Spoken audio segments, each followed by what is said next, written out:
11:29, 41 secondi, buongiorno, ben ritrovati in diretta come sempre, la nostra edizione straordinaria per raccontarvi le ultime di questa giornata, e sapete che ormai tra un'ora circa sarà in diretta il governatore Luca Zaia. C'è una, definiamola così, sorpresa che possiamo preannunciare, immaginiamo, per la giornata di oggi, cioè il governatore anche oggi non sarà da solo in questa conferenza stampa consueta e quotidiana. Al suo fianco, pare, ci sarà il sindaco di Padova, Sergio Giordani, quindi forse quel tema di cui si è in parte discusso nelle scorse settimane, l'ospedale di Padova, quindi immaginiamo possa essere questo al centro della conferenza stampa della giornata di oggi, oltre agli aggiornamenti e molte altre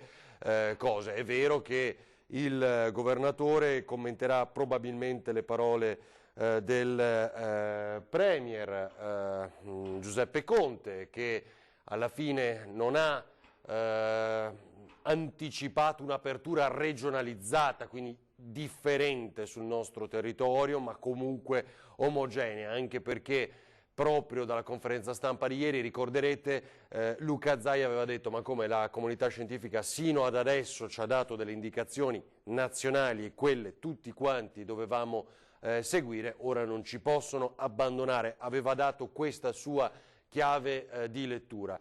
Ieri, e così faremo oggi, come sempre molti approfondimenti, alcune cose le rivedremo e le rivivremo nel corso di questa giornata. Vi posso anticipare, stiamo per collegarci con il vicepresidente della Camera, l'onorevole Ettore Rosato, uno degli uomini tra l'altro più vicini all'ex premier Matteo Renzi, e quindi tra poco sentiremo Rosato, Pierpaolo Baretta. Poi dopo la conferenza stampa di Luca Zaia con Sergio Giordani, sindaco di Padova, invece avremo un approfondimento insieme alla CGIL, quindi le vostre telefonate in diretta come sempre su temi che sono cari a tutti, quello anche che ci interessa per quanto riguarda la tassazione, gli incentivi e tutto quel di cui stiamo parlando ormai da settimane. Allora, prima di dare uno sguardo alle notizie, vedete il titolo: le mascherine fino al vaccino, e questo è un po' lo scenario e il titolo che danno alcuni quotidiani nazionali. C'era ormai chiaro, è già iniziata questa fase 2, è la fase della convivenza con il virus. Vi sarete accorti davvero un po' tutti ormai come le strade siano piene di auto, di persone, come nulla fosse accaduto, un lento ritorno alla normalità, per dire vero neanche così tanto lento. Vi faccio vedere le prime pagine la prima pagina del Corriere.it, le nuove regole per la fase 2, la distanza fino a 2 metri e posti alternati per chi vola, quindi gli aerei. Subito sanificati i vestiti provati nei negozi. Questo è un tema, per esempio, che ci chiedevano molti nostri telespettatori e telespettatrici in particolar modo, magari dipendenti di negozi di abbigliamento. Alcune di queste ci dicevano anche come la propria azienda non abbia in realtà preso iniziative concrete per aiutare anche le dipendenti a capire come organizzarsi, cioè di fatto l'ingresso contingentato, quindi poche persone all'interno del negozio, e che fare nel momento in cui qualcuno si prova un vestito. Ed ecco la risposta, appunto, questa potrebbe essere lo scenario, quindi sanificare i capi di abbigliamento appena provati. Seconda cosa, per esempio i ristoranti riapriranno, certo, soprattutto per la stagione estiva. Per la stagione estiva, già lo vedo Ettore Rosato, lo saluto e lo ringrazio. Ecco, vicepresidente della Camera, buongiorno, ben trovato onorevole, grazie per essere con noi. Buongiorno a voi. Ecco, buongiorno a voi. Stavo dicendo, tra l'altro, i ristoranti quindi probabilmente riapriranno, hanno bisogno di avere una distanza maggiore per quanto riguarda i tavoli, l'uno dall'altro evidentemente, quindi molti ristoratori dei comuni del nostro paese stanno chiedendo agli amministratori di avere un po' di tolleranza per i cosiddetti dehors, cioè che abbiano uno spazio più ampio, ovviamente, no? Questo è anche un tema. Allora, buongiorno ancora a Rosato. Poi veniamo alla richiesta dei comuni, ieri una lunga conferenza stampa un po' in tutta Italia di fatto, ma soprattutto dei sindaci dei capoluoghi del Veneto. Venezia dice di avere un buco soltanto lei di 300 milioni di euro, 100 milioni la città, poi c'è anche la parte del trasporto che chiaramente vive molto con il turismo, e tra poco le faccio vedere il servizio così poi lo commentiamo insieme. Però insomma, Rosato, come torniamo alla normalità? Chiudere è facile, paradossalmente. C'è un DPCM del Presidente del Consiglio e si dice tutti a casa. Riaprire è molto molto complicato. Intanto perché a riaprire non può essere il governo, ma a riaprire sono i lavoratori, gli imprenditori, i professionisti che devono tirare su le saracinesche. Per riaprire bisogna essere vivi e quindi la prima cosa che bisogna fare è consentire che le nostre aziende sopravvivano in questa fase.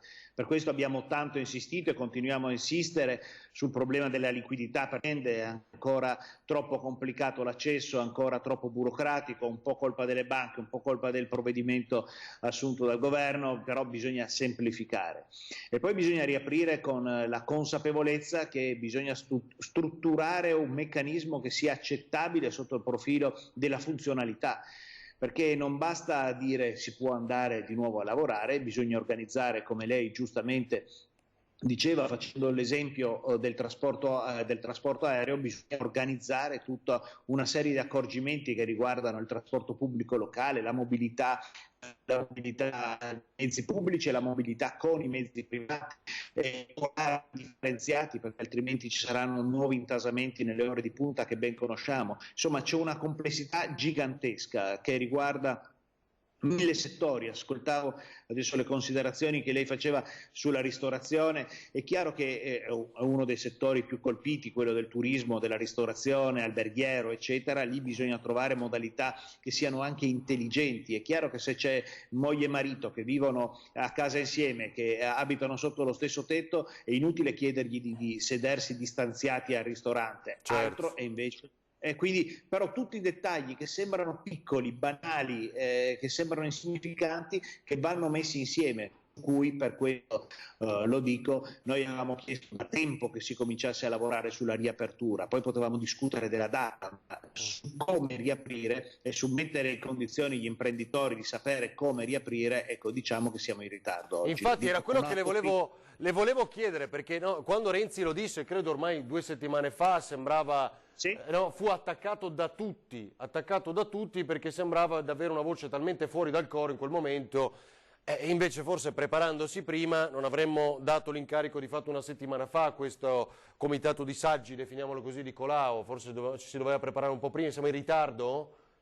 Secondo me siamo molto in ritardo, anche perché un imprenditore che deve riaprire tra 10 giorni la sua azienda deve fare delle cose per riaprire rimettere in piedi la filiera fornitori-clienti, che è la cosa più banale, ma poi deve ordinare i dispositivi che saranno prescritti. Quali saranno i dispositivi di protezione individuale prescritti? Un imprenditore che saperlo prima, perché magari ci saranno alcuni dispositivi che vanno bene, altri che non vanno bene. Ecco, noi per questo abbiamo richiamato l'importanza e la complessità della riapertura in una fase critica per il nostro Paese, perché io penso, guardi, lo dico con tensione, che noi stiamo andando incontro alla più grave crisi economica che la Repubblica Italiana ha vissuto. Quindi su questo non ci può essere nessuna approssimazione, nessuna dilazione dei tempi. Anche gli esperti, io sono innamorato degli esperti, ma non bisogna nascondersi dietro gli esperti. Gli esperti servono per dare un supporto, per dare un consiglio, per dare delle linee guida, in particolare poi gli esperti, come dico, figurano un po' indispensabile, ma non è che possiamo dare la responsabilità delle decisioni agli esperti. Gli esperti devono fornire gli elementi su cui la politica deve decidere con immediatezza, con chiarezza, con capacità di far organizzare le persone, far organizzare i comuni, perché poi ci sono le decisioni che competono al governo e poi i comuni dovranno organizzare il trasporto pubblico locale, per esempio le regioni dovranno organizzare il trasporto pubblico locale. Non è che si può fare tutto a Roma, ci sono 1000 cose, o organizzare tutto quanto attiene il commercio al dettaglio, perfino la circolazione sui marciapiedi andrà in qualche modo nelle grandi città regolamentata. Ci sono 1000 aspetti su cui non possiamo arrivare infatti, ecco, questa è la mia preoccupazione. Sì, sì, diciamo che l'incrocio sul marciapiede rischia di diventare un incontro modello western. Sì, sembra banale, ma purtroppo è così. Sì, bisogna dare la precedenza, lì bisogna capire un po' come... Senta, Rosato, però di fatto queste settimane abbiamo sempre raccontato, siamo stati i primi, diventiamo ad avere il virus, tra l'altro in Europa purtroppo, anche se così, e lo voglio ricordare a tutti, non è andata realmente, ma Esatto. ecco, e dovevamo essere i primi a uscirne. Quindi questa accelerazione è perché ci siamo resi conto che non saremmo stati i primi e che qualcuno ci stava superando e che rischiavamo di perdere asset del nostro paese, rischiavamo di perdere larga parte anche delle nostre imprese. Cioè, perché allora un'accelerazione di questo tipo? Ci siamo spaventati?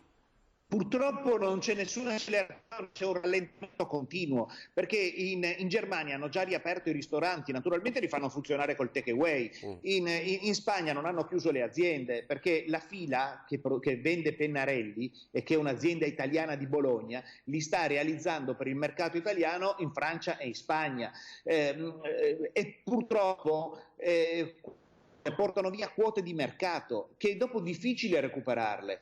Guardi, il problema, la cosa che possiamo dire con chiarezza,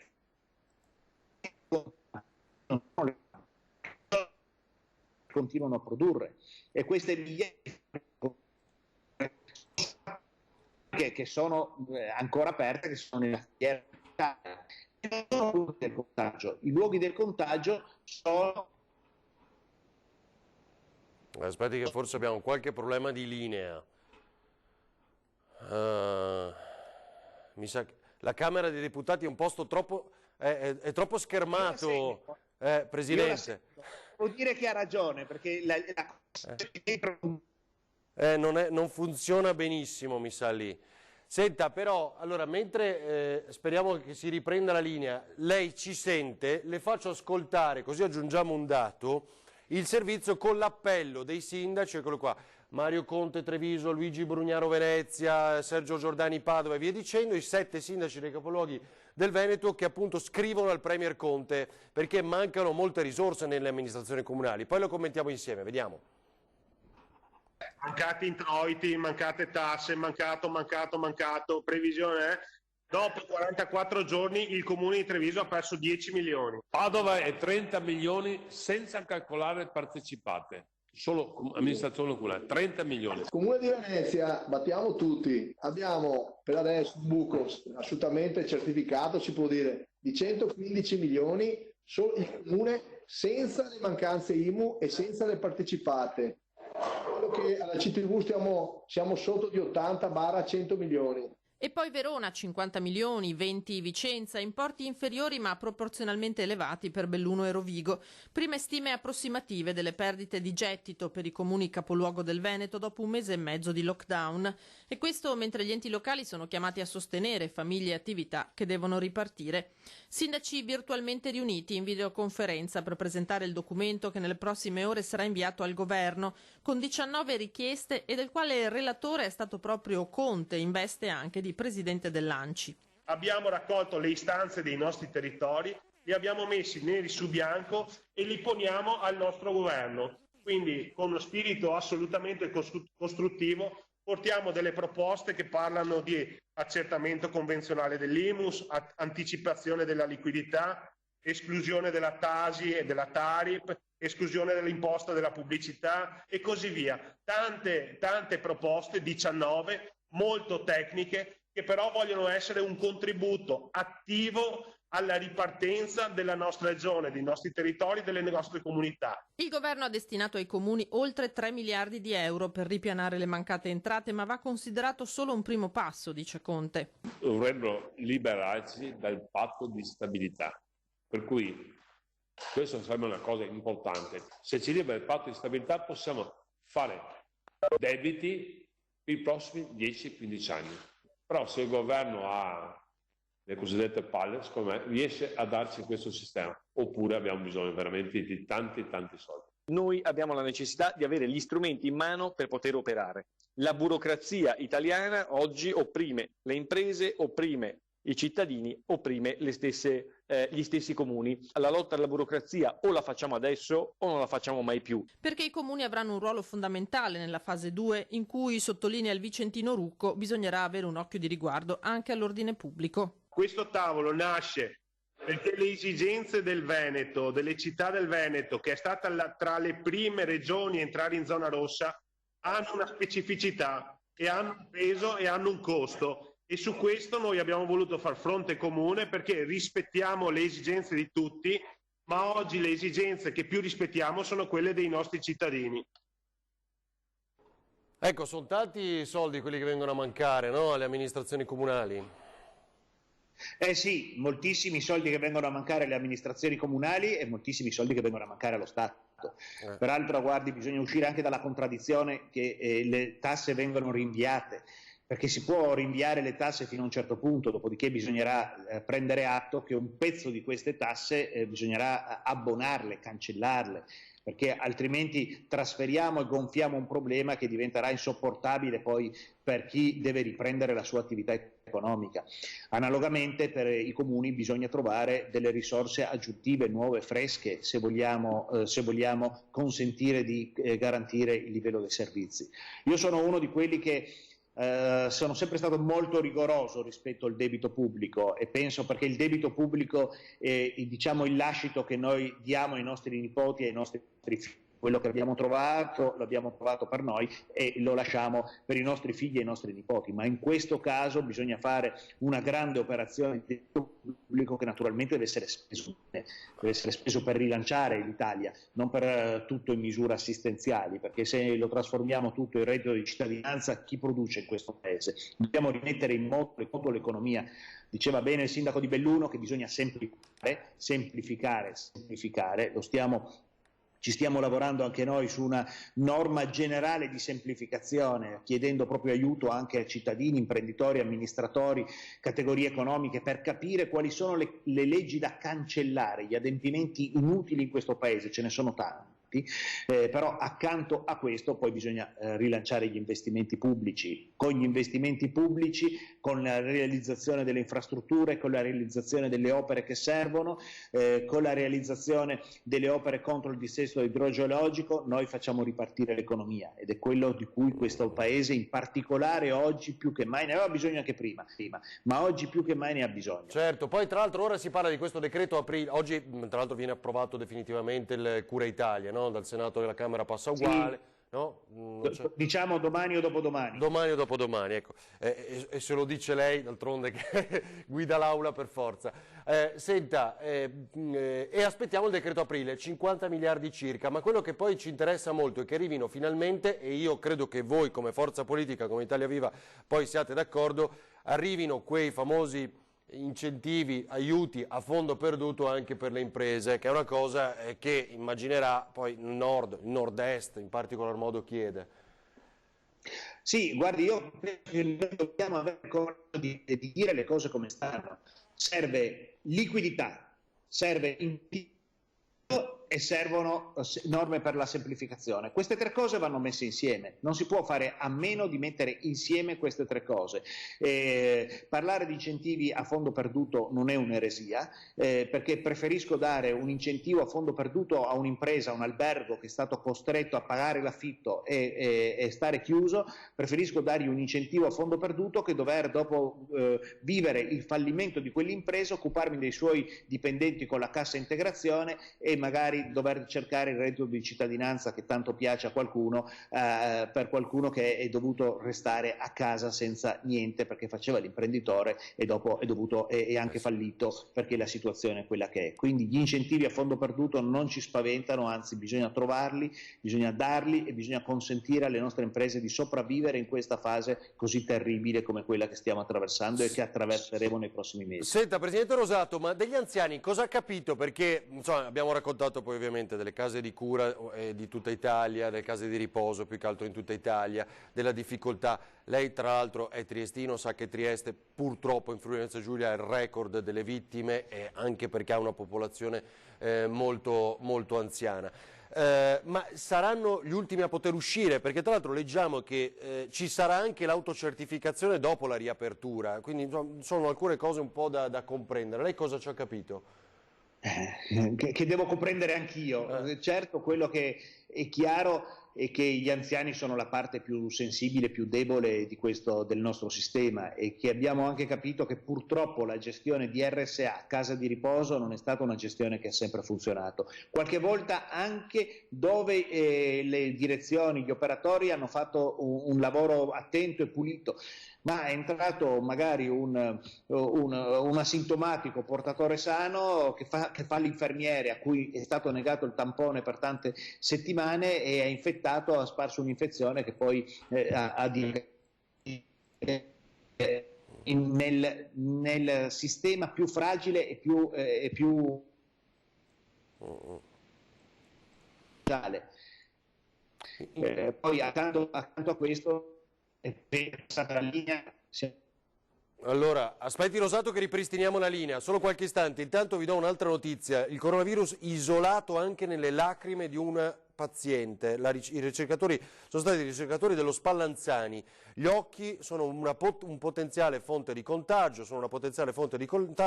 Il virus SARS-CoV-2 è attivo anche nelle secrezioni oculari, ovvero nelle lacrime dei pazienti positivi. Lo dimostra uno studio pubblicato appunto dai ricercatori dell'Istituto Spallanzani di Roma. Partendo da un tampone oculare hanno isolato il virus, dimostrando che esso è in grado di replicarsi anche nelle congiuntive.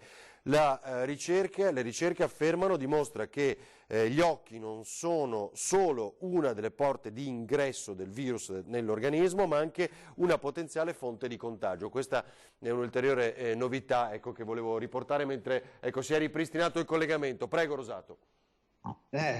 Questo gesto lo facciamo spesso anche noi, no? Sì, esatto. Ci si gratta l'occhio e dopo magari bisogna stare molto attenti a non dare la mano, perché quello che sappiamo ancora molto poco di questo virus, perché Verissimo. per esempio quanti sono i portatori sani non lo sappiamo ancora, non abbiamo capito. Ogni scienziato dice la sua, ci mancherebbe altro, ma siamo ancora troppo ignoranti. Per questo bisogna stare molto attenti, e per questo anche, visto che non possiamo stare a casa in eterno, per questo anche le norme per riaprire presto, riaprire prima possibile, devono essere precise, devono essere fatte bene e rapidamente. Ecco, Rosato, ci inseriamo un tema che è quello della Cina in tutto questo, perché lei ha visto, immaginiamo, nelle ultime giornate anche le ricostruzioni, il laboratorio, e chi parlava poi spariva, ma al di là di questo le indagini degli 007, insomma, che equilibrio stiamo creando, nel quale tra l'altro si inserisce anche il ruolo dell'Organizzazione Mondiale della Sanità? Che equilibrio si sta mutando, forse, se è così nel mondo, secondo lei? Ma questa vicenda dimostra ancora di più che i confini e i fili spinati funzionano fino a un certo punto, dopodiché il virus attraversa il filo spinato, attraversa i confini e si interessa di poco della geopolitica. Quindi noi abbiamo bisogno di maggior collaborazione a livello internazionale, anche con la Cina.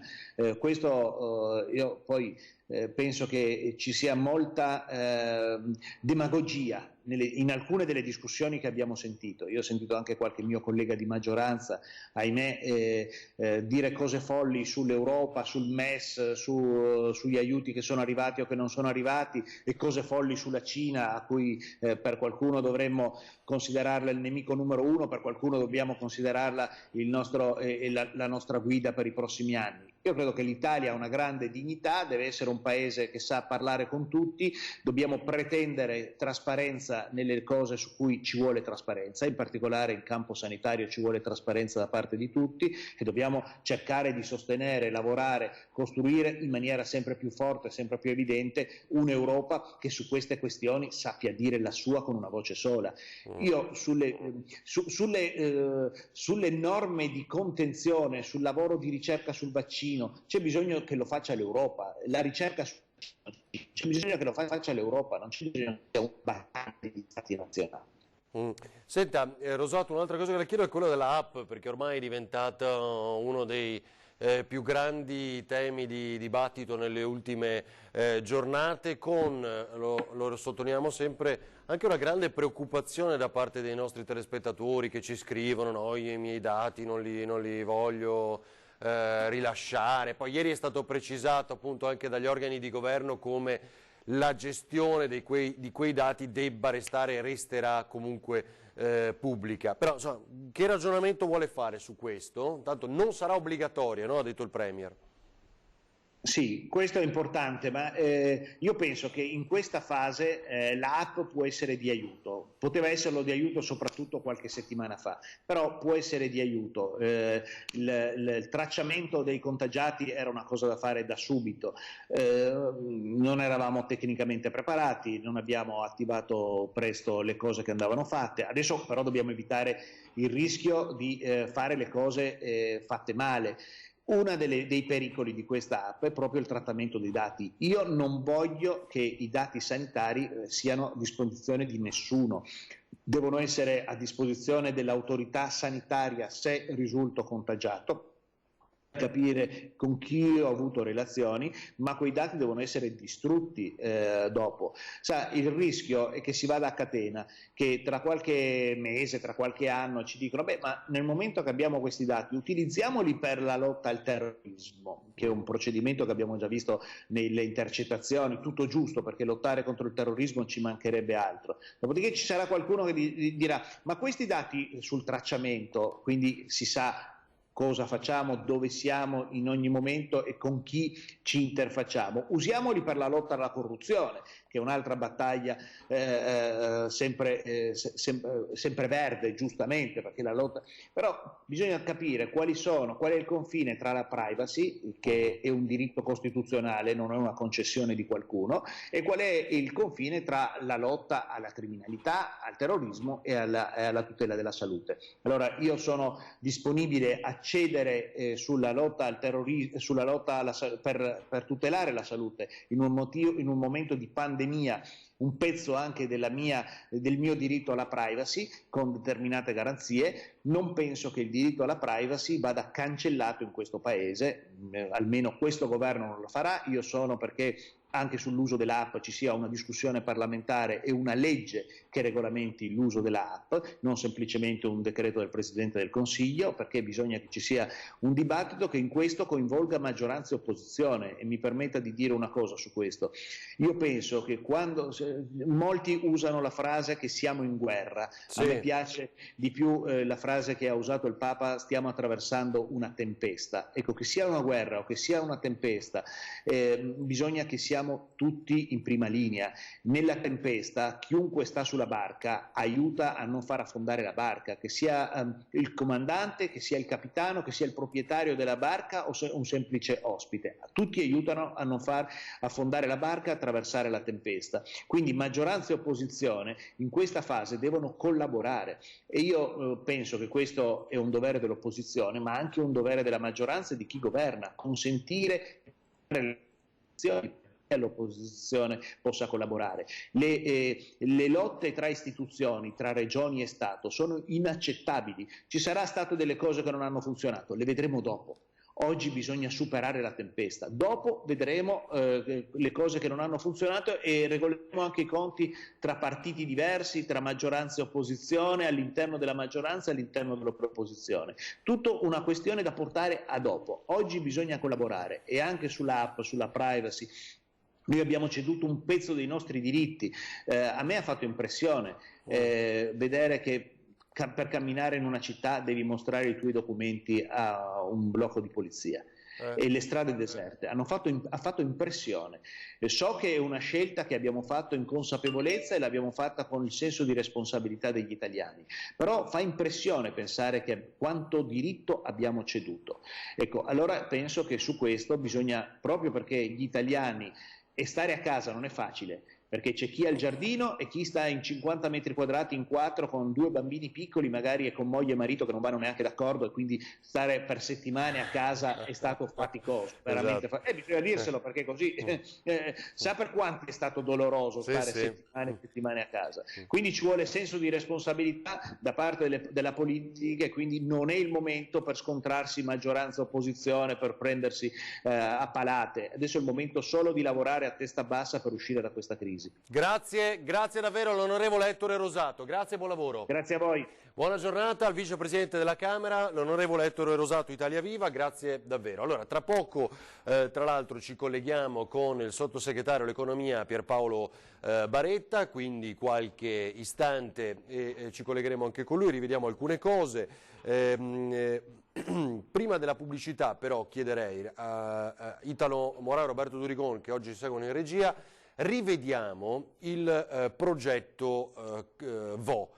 Quindi quello che abbiamo seguito in diretta di fatto ieri mattina, quindi che oggi avete visto è un po' su tutti i quotidiani, e che diventerà un caso di studio di certo utile per tutto il mondo. Di nuovo tamponi a tutta la popolazione su base volontaria, ma sarà anche una mappatura genetica, e sarà utile per capire come reagisce diversamente un organismo dall'altro, se uno è più aggredibile per quale motivo, per quale catena genetica ovviamente. E quindi ora abbiamo scoperto anche delle lacrime, quindi l'occhio non è solo, avete sentito, un vettore per l'ingresso, ma anche in uscita, quindi anche le lacrime possono avere il coronavirus. Rivediamo VO e poi andiamo in pubblicità, ci vediamo col sottosegretario all'economia. Progetto VO fase 3. Nel corso del punto stampa quotidiano del governatore Zaia, il virologo professor Crisanti ha annunciato il nuovo studio che partirà con tutta probabilità il 25 aprile e che ha una grande ambizione: capire cosa succede quando il virus si trasmette da una persona all'altra. L'obiettivo è di dare risposta a tutta una serie di domande che ancora non hanno trovato risposta, in modo particolare il ruolo degli anticorpi nella protezione, il ruolo delle mutazioni del virus nel determinare la virulenza e la genetica umana nel determinare se una persona si ammala in una forma grave o in una forma lieve. Diciamo questo, quindi verranno fatti dei campionamenti per prelevare il sangue a queste persone, verranno testati gli anticorpi e verrà fatto il sequenziamento genetico del genoma di queste persone. Questo permetterebbe di identificare chi è potenzialmente resistente o molto suscettibile al virus e dare risposte a molti dubbi, come ad esempio il fatto che nel cluster ci siano 7 persone positive da circa 8 settimane. La popolazione di VO ci permette di contestualizzare i risultati e cercare di capire se determinate risposte si associano per esempio alla protezione o meno. Ci permette di capire se determinate persone perché si sono ammalate o altre perché non si sono ammalate. Noi abbiamo nuclei familiari in cui ci stanno 3 persone ammalate e una che non era ammalata. Allora noi siamo interessati a capire ma perché questa non si è ammalata. Uno di voi ha detto ma ci sono persone che sono positive da 50 o più giorni.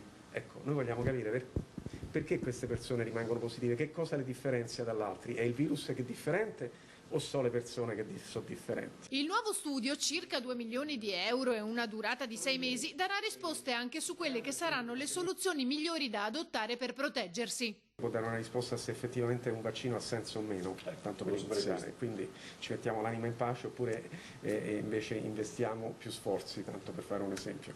Oppure questo studio ci può dire di guardare a particolari geni in una persona per vedere se questa persona è più predisposta a sviluppare una malattia grave piuttosto che un'altra, quindi chiaramente può entrare in un percorso terapeutico completamente diverso. Fondamentale la collaborazione dei cittadini. Alla popolazione di VO va il mio ringraziamento e anche al sindaco, perché hanno capito l'importanza sociale di questa cosa. Allora in questo momento stanno dando qualcosa di fatto all'Italia.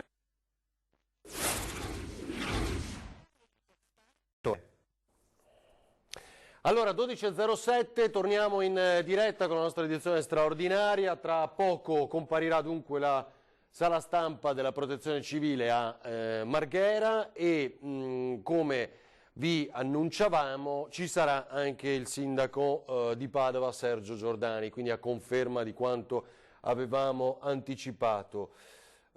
Stiamo pensando a un bonus turismo, l'ultima ora.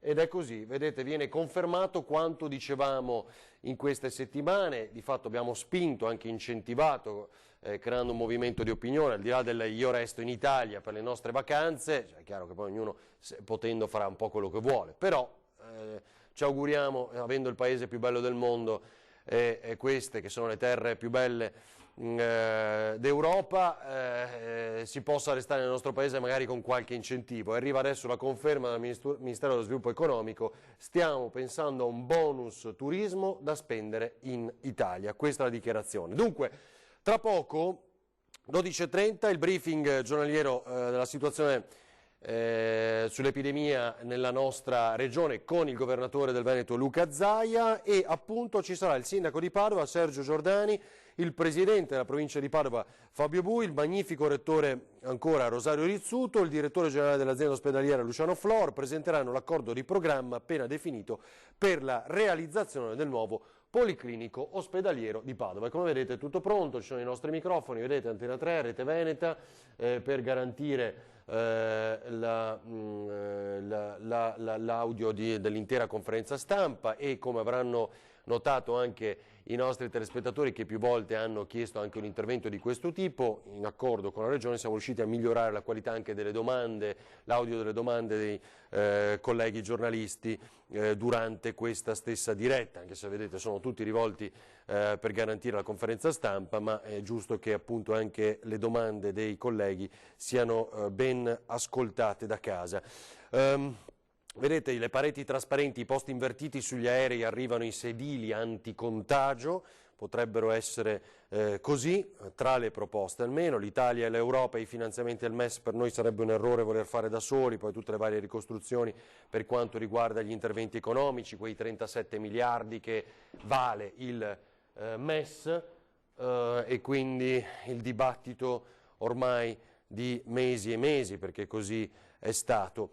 Volevo farvi vedere, avverto Italo e Roberto, sempre dal computer, un video realizzato dall'assessorato allo sport del comune di Padova, quindi Diego Bonavina, l'assessore allo sport, anche perché non c'è solo il calcio ovviamente, ma gli azzurri per Padova, quindi i campioni della città che lanciano il loro messaggio. Vediamo.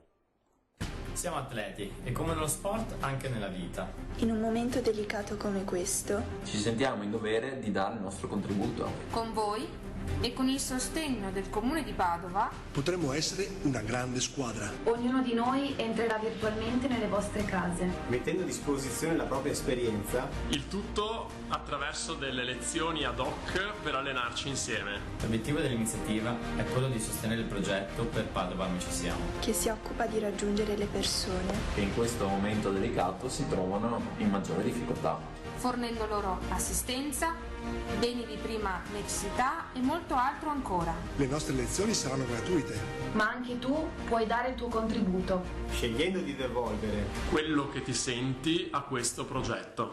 Siamo azzurri, dimostriamo. Per Padova noi ci siamo. E tu? E tu? E tu? E tu? E tu? E tu? Padova è una grande squadra, lo dimostra anche in questa situazione. Grazie ai nostri amici azzurri, grazie a questo progetto Azzurri per Padova, ci consentirà di fare del movimento anche stando a casa. Stiamo dimostrando di essere una grandissima comunità, questi ragazzi si mettono a disposizione nostra e ci insegnano a stare un po' assieme, ci insegnano anche a fare dell'attività fisica, ma lo facciamo anche con uno scopo assolutamente benefico, perché questo progetto è gratuito, però noi con la Curia di Padova, con il Centro Servizi Volontariato abbiamo questo progetto che è Per Padova Noi Ci Siamo, e quindi se vogliamo anche fare un po' di beneficenza lo possiamo fare per loro. Ciao e buon lavoro.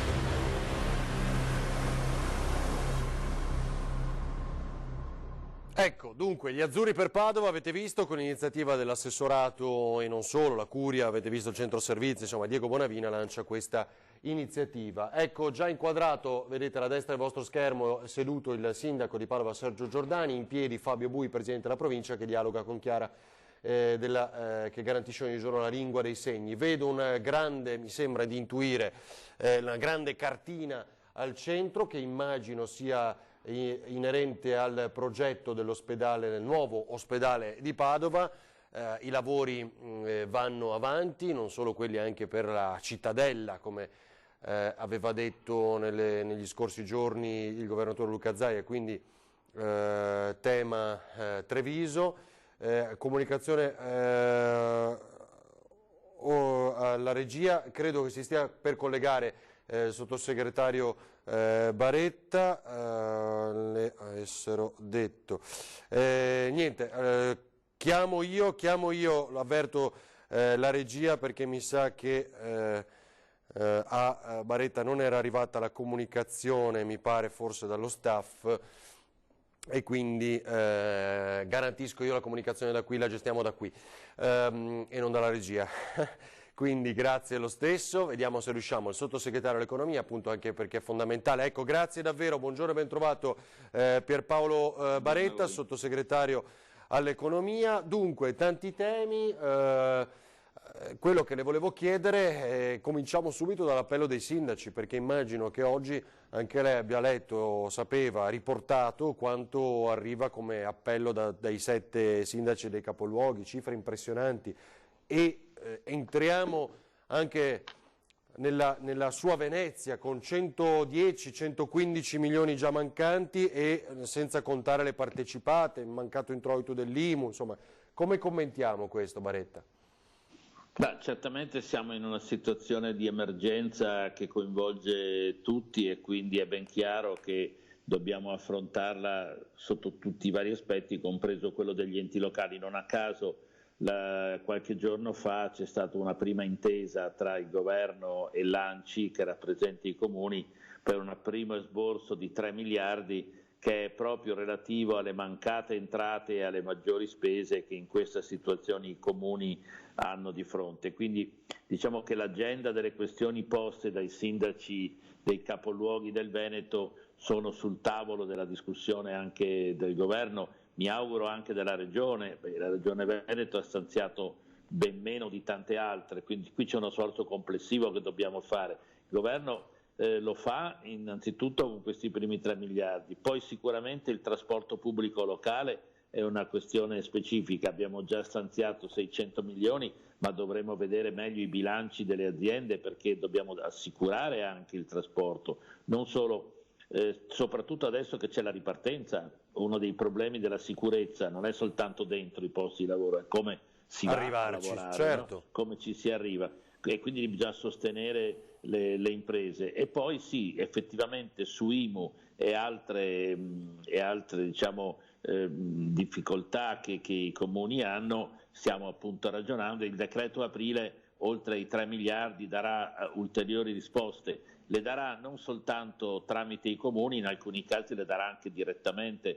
Penso ad esempio a una questione che viene posta con molta forza in questi giorni dalle imprese, che è gli affitti degli esercizi commerciali, che sono ovviamente in un momento di chiusura e difficoltà. Dall'altro però bisogna pensare tutti alla ripartenza, come si ricomincia, con un piano organico e anche direi con molta concertazione sia tra i diversi livelli, nazionale, regionale, locale, e sia con le parti sociali. Ci vuole un piano vero di ripresa, vale per tutti, vale per il Veneto, vale per l'Italia, vale per Venezia. Ecco, Venezia è un tema molto importante, chiaramente, non solo per il nostro paese, il Veneto, ma perché quella città, come lei ha detto molte volte, forse ha denigrato il turismo, però oggi ci rendiamo conto che senza il turismo muore, no? Sono sue parole, parlo di questa seconda parte della frase, di questa espressione. Ecco, penso anche a una piccola questione della quale discutevamo poco fa, ma che non è poi così piccola, con il vicepresidente Rosato, vicepresidente della Camera, cioè per esempio i ristoratori. Adesso, quando finalmente potranno riaprire non solo col take away, diciamo, le consegne a casa, ma con i tavoli, chiaramente pagano per avere quello spazio all'aperto che è la cosa ideale in questo momento, però pagano per uno spazio limitato e che quindi limiterà ulteriormente la possibilità del numero dei tavoli, perché devono avere una certa distanza. Cioè, se io ho quello spazio per il mio dehors, dove c'erano 10 tavoli ce ne saranno forse 5, quindi molti chiedono, soprattutto alle amministrazioni comunali, di avere uno spazio più largo, gratuitamente ovviamente, per avere almeno un numero che renda sostenibile la riapertura con tutti i costi. Sì, è una richiesta ragionevole, nel senso, certo, ovviamente con un piano di gestione del territorio che poi abbia rispetto anche, diciamo, dei cittadini e dei passanti, ma non c'è dubbio che noi dobbiamo garantire il distanziamento per un periodo non breve, e garantendo il distanziamento il caso della ristorazione è uno dei più seri da affrontare, perché bisogna stabilire distanze che dimezzano, minimo dimezzano, se non di più, la possibilità certo. di offerta, e quindi la parte esterna nel periodo estivo è molto importante. Quindi è chiaro che il plateatico, come si chiama in gergo, va ripensato. Sì, questa è una parte in cui i comuni devono fare la loro parte. Nel momento in cui lo Stato dà un rimborso ai comuni perché hanno maggiori spese e minori entrate, ma devono anche decidere quali sono, e nel caso di Venezia in particolare, perché poi per quanto poco rispetto agli altri anni, Venezia comunque è una città a propensione turistica, no? E quindi noi qualche turista, magari prevalentemente italiani ancora perché i confini sono ancora chiusi, però insomma, e anzi dovremmo attrarre, dovremmo fare delle offerte perché comunque anche quest'estate ci sia un po' di presenza turistica in città. Venezia è in grado ha una forza di attrazione propria, ma non basta, bisogna a questo punto organizzare, e questo degli spazi all'aperto è possibile immaginarlo proprio con un piano che consenta ai ristoratori di avere un conforto e un aiuto, oltre a quello che gli è stato dato dallo Stato, cassa integrazione, sospensione dei pagamenti e altro. Bisogna che a questo punto ci sia anche un'organizzazione del territorio. È molto importante per le città turistiche questo aspetto della ristorazione, ovviamente anche per i veneziani, non solo per i turisti. Sì, esatto. Poi tra l'altro oggi abbiamo dato poco fa questa sorta di ultima ora, che è il tema del quale discutiamo molto nelle ultime settimane, che il Ministero dello Sviluppo Economico pensa di mettere delle risorse proprio per incentivare il turismo in Italia, no? Baretta, di cosa possiamo parlare? Sono i 500 euro a famiglia, anche se poi molti chiedono invece, poi gli assessori al turismo, no? Di più, sarà un voucher, sarà uno sconto nella dichiarazione dei redditi, verso che cosa si sta orientando, che lei sappia, diciamo, dal suo osservatorio, il governo? Ma dunque, il turismo avrà bisogno di un piano a sé specifico, perché nel caso del turismo avremo una doppia problematica, cioè da un lato che la crisi si prolungherà più di altri settori e quindi bisognerà sostenerli, per esempio avranno bisogno di cassa integrazione più di altri, penso agli stagionali del turismo, no? Avranno bisogno di un sostegno anche economico rispetto anche ad altre situazioni, ad altri settori, da un lato. Dall'altro però, come dicevamo prima, cogliere il massimo di opportunità. Italiani in Italia innanzitutto sarà diciamo lo slogan. Io resto in Italia, ci siamo inventati. Io resto in Italia, che dice? ecco, Usiamo esatto. Anzi, probabilmente io resto a Venezia, io resto in Veneto, nel senso che poi dovremo anche favorire un turismo di vicinanza, no? E quindi da questo punto di vista quello che si sta pensando sono innanzitutto un sostegno agli imprenditori attraverso, appunto, prima citavo gli affitti, ed è molto importante. Secondo, alle famiglie che utilizzino la strada dei buoni vacanze, chiamiamola così. Poi c'è una discussione di merito che riguarda gli esperti, se è meglio il buono vacanza o il credito, ma questo lo si vedrà. Ma quello che conta è l'idea che noi finanziamo, aiutiamo le famiglie a poter andare qualche giorno, qualche momento in vacanza, e questo si riversa in vantaggi anche per le aziende turistiche. Crediti d'imposta e bonus vacanze sono le due strade che pensiamo più immediate, certo, oltre a quelle cassa integrazione eccetera. Però il turismo sì, un piano preciso di cui Venezia e il Veneto ne godranno. Ricordo che il Veneto è la prima regione d'Italia per flussi turistici. Esattamente. Senta, Baretta, ci dà una bella notizia con il decreto di aprile, insomma, del quale con lei abbiamo anticipato molte cose in queste settimane e più volte. Intanto vedo l'assessore Roberto Marcato, il rettore Rizzuto, vedete il più alto diciamo di questo gruppo, il sindaco Giordani ancora di spalle e il presidente della provincia, è arrivato anche Luciano Flor, cioè direttore invece dell'azienda ospedaliera di Padova. Che cosa ci sarà per quello che comunemente chiamiamo i fondi, i finanziamenti a fondo perduto, quindi le imprese? C'è qualcosa di più che ci può dire lei? Sì, intanto voglio ricordare che i cosiddetti finanziamenti a fondo perduto già ci sono stati fatti, perché per esempio i 600 che adesso diventano 800 euro per quasi 5 milioni di persone sono ovviamente finanziamenti a fondo perduto. Delle partite IVA. A proposito, le posso chiedere una cosa? Qui la richiesta va rifatta ovviamente, Baretta, non è che in automatico chi ha preso i 600 se ne troverà? No, credo sia in automatico. Ah, credo, sì? Non voglio essere, lo precisiamo e magari la prossima volta sarò più preciso, perché stiamo definendo il punto. Questo è molto interessante, questo è molto interessante. Proprio per accelerare l'erogazione, superando i ritardi iniziali, stiamo pensando che non serva rifare un'altra domanda, reiteriamo chi ne ha diritto e glieli diamo direttamente. Anche perché poco sarà cambiato, no? Poco sarà cambiato in questa infatti, certo. Il panorama grosso modo è quello, e quindi semmai ho avuto riscontro di qualche richiesta di persone che magari non ne avevano diritto, invitiamo coloro che proprio non ne hanno bisogno di lasciare, perché così possiamo diciamo recuperare risorse per chi ha veramente bisogno, che sono la maggioranza e tanti. E quindi questo. Dopodiché, rispondendo alla sua domanda, sì, ci saranno, stiamo lavorando a delle ipotesi cosiddette a fondo perduto, ma soprattutto sulle spese fisse.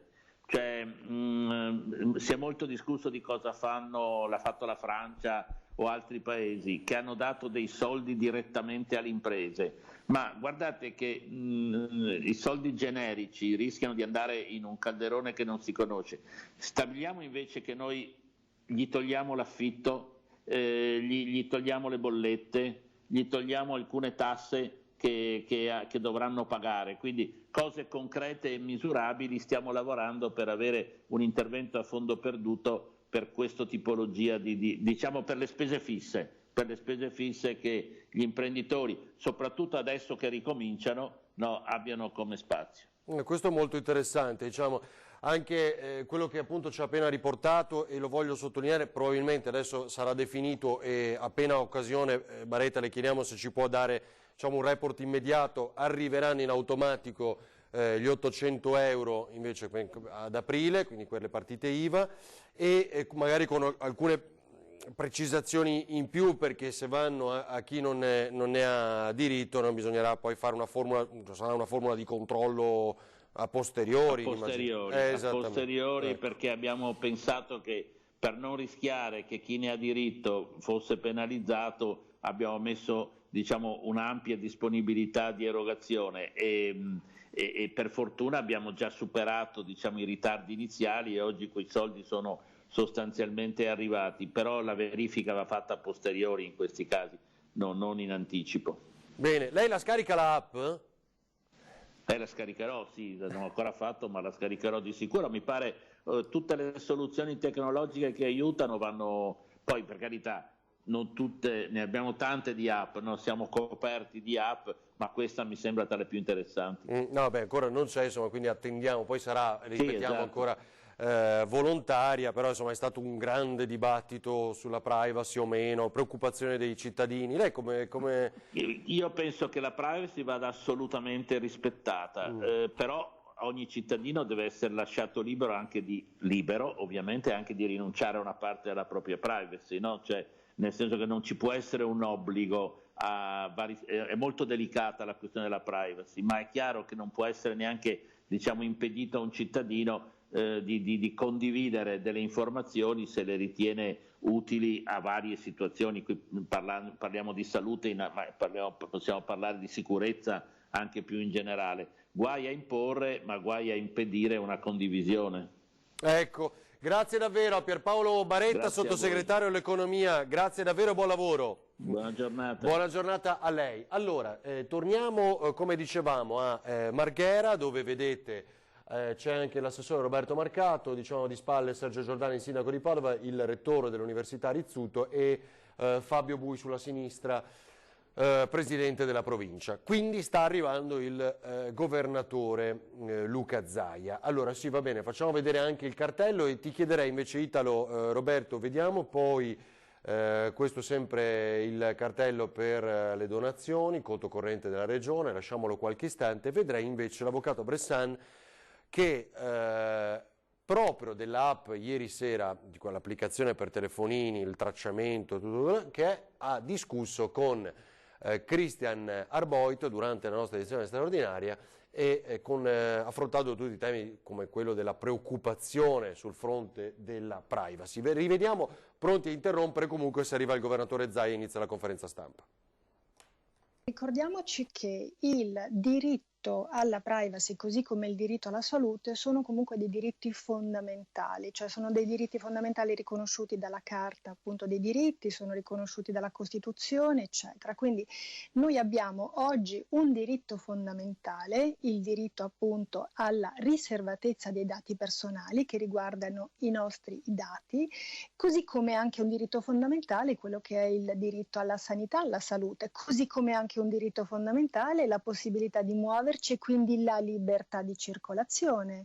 Quindi in questo senso dobbiamo pensare che il diritto alla privacy non è tuttavia un diritto assoluto, cioè è un diritto che comunque può essere compresso, può essere limitato a fronte di esigenze o a fronte di necessità collettive. Quindi nel caso di specie, proprio perché prevale un diritto collettivo che è quello della salute, ecco che il diritto alla privacy può avere una compressione, una limitazione proprio per poter consentire la prevalenza di un altro diritto. Dovrà essere importante nel caso di specie verificare quelli che sono i principi che stanno alla base del trattamento, vale a dire la minimizzazione, la destinazione, il limite dell'utilizzo di questi dati che riguardano appunto la salute dei cittadini. Manca totalmente la cristallina trasparenza e quindi l'informazione da parte del governo su moltissime cose, cioè se io do il consenso,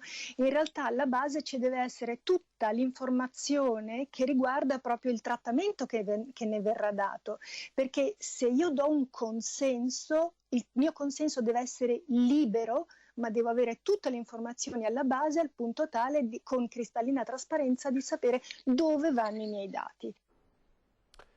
Allora, vedo che si sono accomodati, dunque sta arrivando il governatore Luca Zaia. Come anticipato si parlerà, oltre che degli ultimi aggiornamenti, dell'ospedale di Padova. Tra l'altro alla protezione civile regionale vanno 6.000 mascherine sequestrate dalla Guardia di Finanza e Agenzia delle Dogane, e Zaia dice: grazie per l'operazione tutela della salute dei veneti. È incredibile che mentre c'è chi ogni giorno sta contrastando il coronavirus a rischio della propria vita, come in una guerra, ci sia chi per i più bassi istinti di profitto cerchi di violare le normative che assicurano le armi per combattere. Per fortuna i tutori della legalità sempre all'opera, confermandosi un presidio di legalità, in questo caso della salute del cittadino e di tutta la collettività, sono sempre all'opera. Così il Presidente Zaia commenta e accoglie la consegna alla Protezione Civile di 6.000 mascherine da parte della Finanza e dell'Agenzia delle Dogane e dei monopoli che le hanno sequestrate mentre erano stoccate al porto di Venezia, già pronta all'esportazione in violazione dell'ordinanza del capo di Dipartimento della Protezione Civile. Erano 6.000 mascherine, magari non tantissime, ma pronte all'esportazione. Sono state bloccate, sequestrate e donate alla Protezione Civile regionale. Come è giusto che sia, prosegue il governatore, ora questi presidi verranno distribuiti e utilizzati come previsto dalla normativa vigente. Continua a controllare se arriva. Sapete che c'è anche tutto un dibattito sul 25 aprile, come saranno queste cerimonie. Ecco, è arrivato il governatore, inizia la conferenza stampa, sentiamo Luca Zaia e gli ospiti. Buongiorno. Buongiorno a tutti, scusate per i 2 minuti di ritardo.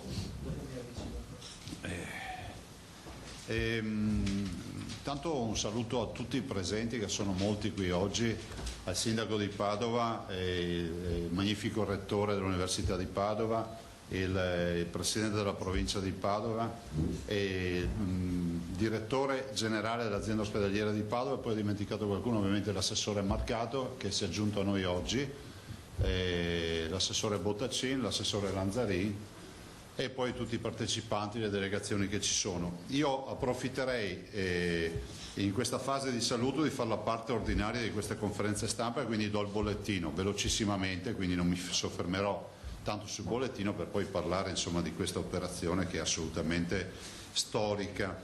Quindi un saluto anche a tutti coloro che sono collegati e che ci vedono in diretta, e so che sono tanti, e quindi vorrei darvi già dei primi dati. I tamponi si stanno avvicinando a 300.000, sono 277.000 e giustamente è un grande numero, sono 9.474 più di ieri. Quindi 277.000, 5,43, sono 9.000 e praticamente quasi 500 più di ieri. Le persone positive sono 16.738, sono 334 più di ieri. Ovviamente arrivano tamponi, magazzino che ovviamente adesso viene evaso, e quindi abbiamo questo dato. Ricordo sempre che sui positivi è un dato aleatorio, perché tu hai positivi in proporzione ai tamponi che fai, quindi non confrontate mai le diverse comunità in base ai contagiati, perché non vuol dire nulla, perché noi abbiamo questi positivi su 277.000 tamponi. In isolamento abbiamo ancora 9.914 persone.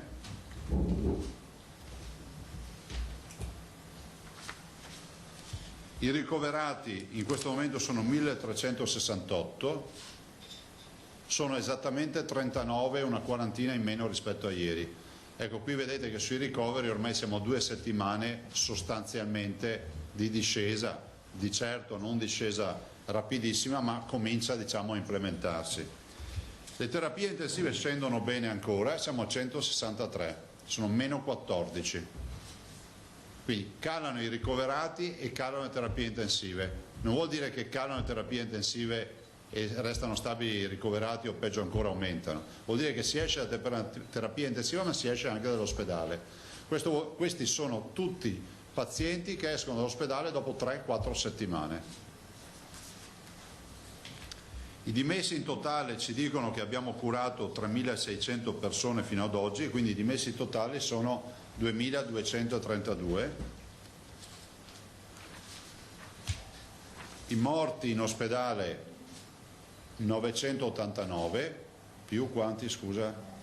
E poi vediamo anche il dato totale rispetto alle altre strutture. 1181 invece è il dato totale.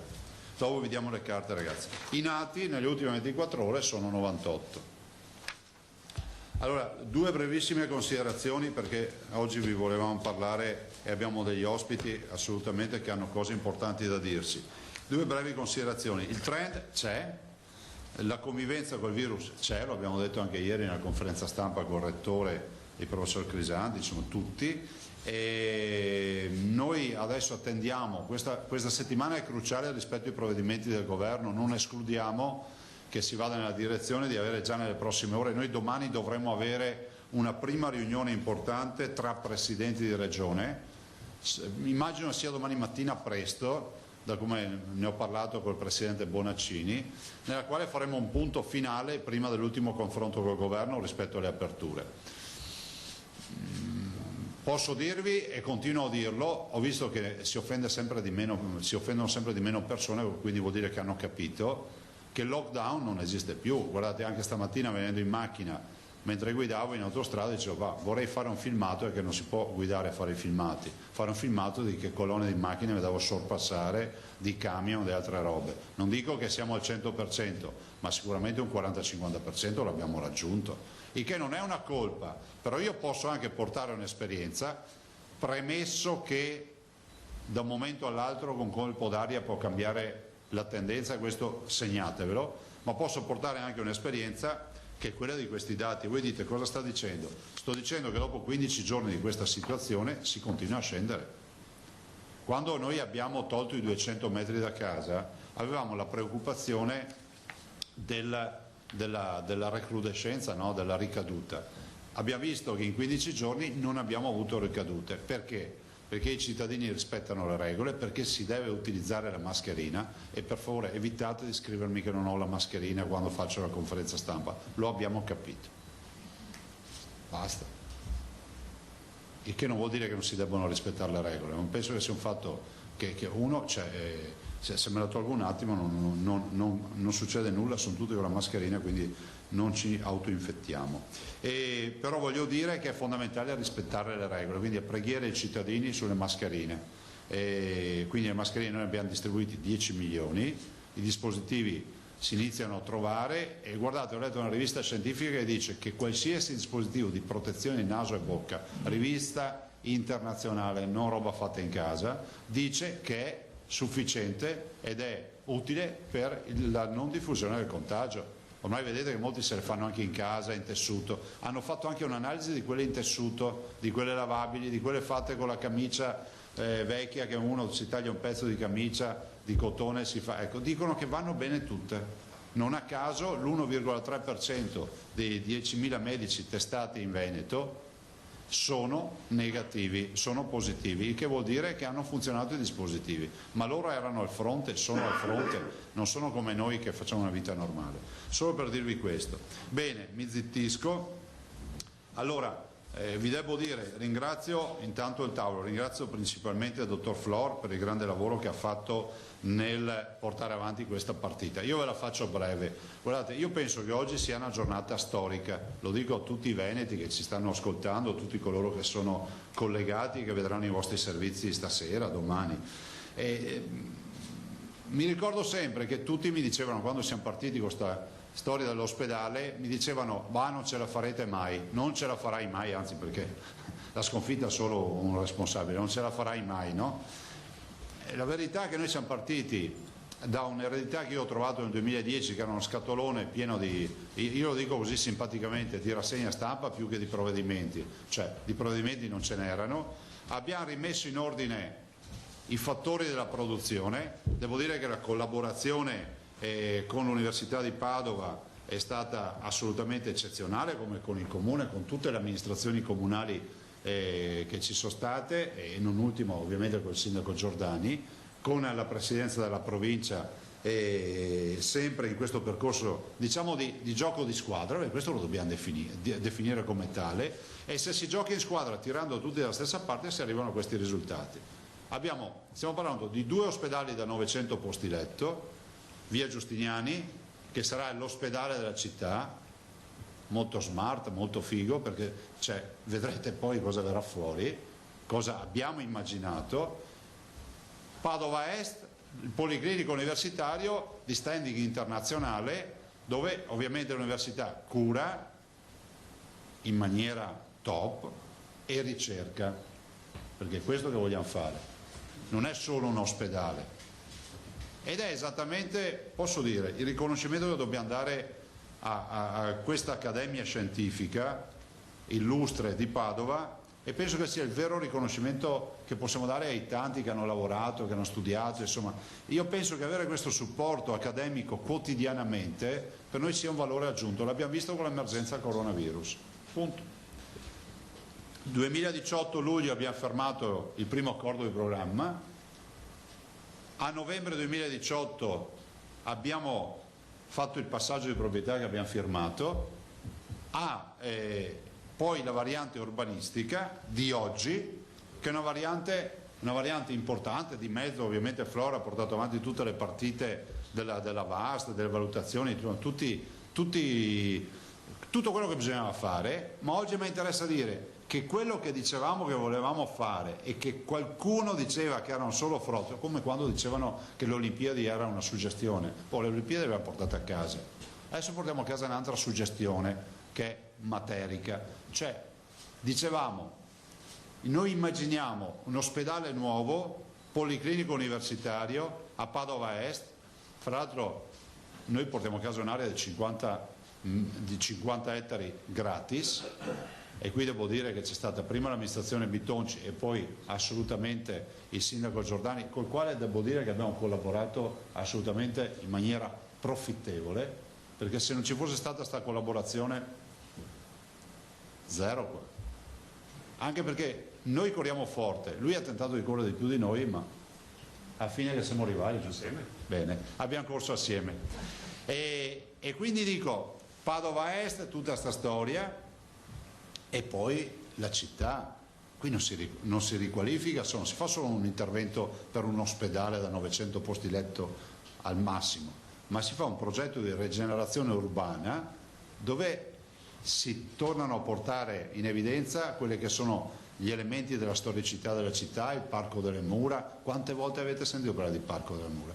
Allora, qualcuno diceva, quando discutevamo con la sovrintendenza, giustamente, che ringraziamo, si dice sempre, ma se guardiamo il tassello del mosaico non lo vediamo mai il mosaico. Immaginate che alla fine vedrete questa cosa qua, però da qualche parte bisogna iniziare, no? Alla fine vedrete questa cosa, la scopriremo dopo. Ringrazio ancora la provincia, perché la provincia è, come si può dire, è partner importante in tutta questa partita, l'urbanistica, insomma tutto quello che abbiamo potuto fare, e direi che questo è il frutto di un lavoro di squadra ed è un regalo per il territorio. Sapete, bisogna anche progettare. Io poi capisco che c'è qualcuno che mi scrive che fra 20 anni, qui Flor ci ha garantito, ci ha messo anche una fiducia sulla sua abitazione, ha garantito che la realizzerà in 8 anni. No, dopo mi ha risposto che la casa è intestata alla moglie, dopo ho capito perché l'aveva fatto. No, a parte le battute, qui si diceva dal pronti e via 8 anni, un annetto è già passato, siamo a buon punto. Se ci danno un po' una mano, magari adottando delle procedure speciali straordinarie, che non vuol dire non fare le gare, ma che vuol dire che abbiamo capito che la sanità è un'emergenza e questa è una soluzione dell'emergenza. Capite che è un fatto anche culturale. Se è vero che si riesce a fare un ponte che si chiama l'ex Morandi a Genova in un batterbaleno, è altrettanto vero che se si vuole con le scartoffie lo possiamo fare anche noi in ospedale velocemente. Se questo fosse un privato, in un paio d'anni ce lo fa inaugurare. Fate in modo di farci lavorare come una mentalità da privati, rispettando le regole. Guardate, noi abbiamo scritto all'autorità nazionale anticorruzione, abbiamo coinvolto tutti su sta partita, cioè alla luce del sole. Dopo i pessimisti ci sono sempre in giro, ma non hanno mai scritto pagine di storia i pessimisti, mai. Pensate a tutto quello che avete studiato, avete sempre trovato eroi e sicuramente positivi. Basta, non aggiungo altro, scopriremo alla fine. Io passerei la parola al sindaco Giordani, quindi cedo il posto solo momentaneamente. Non mi candido, tranquilli. No, dalla Santa è il mio lavoro, tranquillo. Basta, tu vinci qua il mio calendario. Io sono assessore. No, marcato. Sta migliorando. Io ho sempre avuto bulldog, anzi mia moglie ha sempre avuto bulldog. Bulldog è tranquillo, ma è sempre pronto. Lo conosco. Prego. Grazie. Buongiorno a tutti. Come ha detto il Presidente, è una giornata storica. Veramente sono molto molto contento. Per me, per i padovani, per l'amministrazione, per il Veneto. Io ricordo che con il Governatore abbiamo raggiunto l'accordo in 6 mesi. Questo vuol dire fare, per quanto mi riguarda, buona politica. Io sono un civico, lo ricordo, e non interessa niente in bianco, rosso e verde, mi interessano i risultati. In questo caso i risultati li abbiamo ottenuti.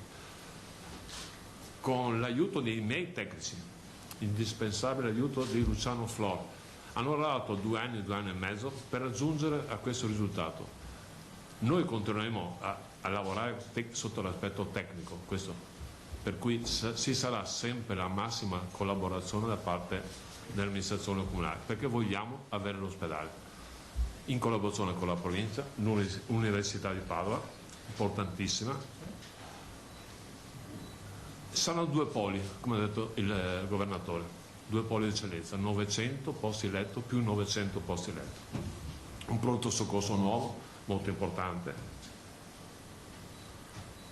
e devo dire che io sono orgoglioso di questa situazione, perché dimostra, io sono orgoglioso perché sono di Padova e sono veneto, perché abbiamo dato un'immagine a livello nazionale e internazionale in questo frangente di questa pandemia che siamo veramente bravi, sotto tutti gli aspetti. Oggi complimenti, non sto facendo ruffiano, non mi interessa, insomma, però siamo stati bravi.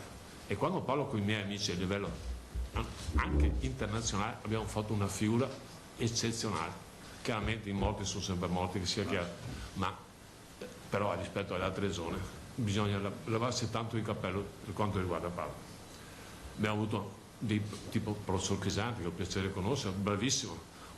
L'università è stata determinante. Per raggiungere questi livelli bisogna fare squadra, bisogna lavorare, come ha detto il Presidente, lavorare tutti assieme. Lavorare tutti assieme si raggiunge un risultato importante. Anche a me dicevano, non ce la farai, Zaia ti frega, a me non mi frega niente. Abbiamo raggiunto... Zaia ti frega. Marcato.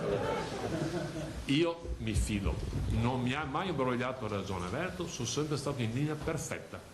Abbiamo fatto tutti gli accordi che ho preso con il governatore, sono stati mantenuti fino all'ultimo.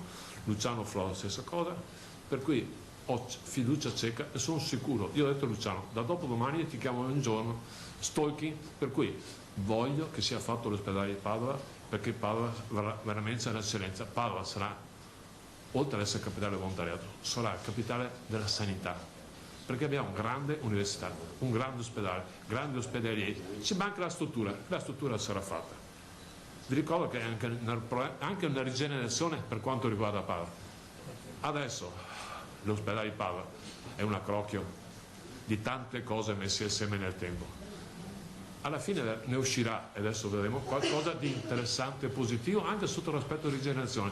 Vi ricordo che la Regione si è impegnata a fare il Parco delle Mura, bonificare tutto. Si è preso un bel impegno la Regione, costa quasi 50 milioni più o meno, per cui Padova sarà diversa e Padova Est sarà qualcosa di eccellenza per quanto riguarda l'università. Per cui ho finito, io dico solo che lavorando assieme, indipendentemente dai colori politici, alla fine si hanno i risultati e di questo io sono contento, a me interessano i risultati e non altre cose. Tranquillo che non mi cambio, ho altro da fare quando ho finito. Neanche a me. Grazie comunque a tutti quanti, perché quando si lavora tutti assieme veramente si hanno grandi risultati. Professore Tutto, il magnifico rettore, poi... Guardate un attimo, sono io qui che... Allora, professore Izzuto, magnifico rettore, poi presidente Bui e infine chiude Flor per la parte tecnica.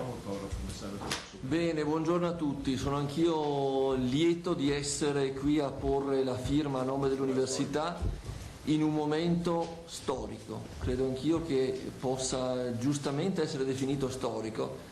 Ed è storico non solo per quello che andiamo a costruire, per l'impegno che ci prendiamo oggi. Oggi è il momento di non ritorno, è il momento in cui le istituzioni prendono la decisione definitiva, ma avviene anche in un momento particolare, in un momento simbolico, e non possiamo dimenticare che se oggi i numeri del Veneto sono numeri, comunque numeri che ci ricordano la gravità di questa infezione, che ci ricordano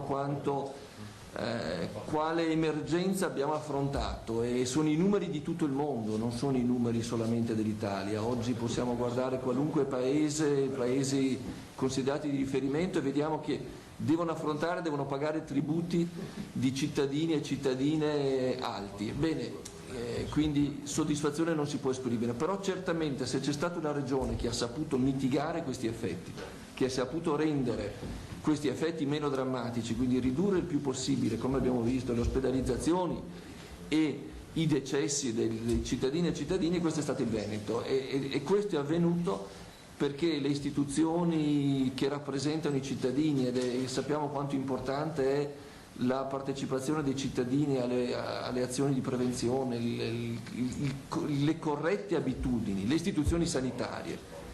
E quell'istituzione che è di ricerca, di formazione anche sanitaria, che è l'università, hanno lavorato assieme. Io credo che il successo è il gioco di squadra che citava il governatore nell'emergenza che affrontiamo.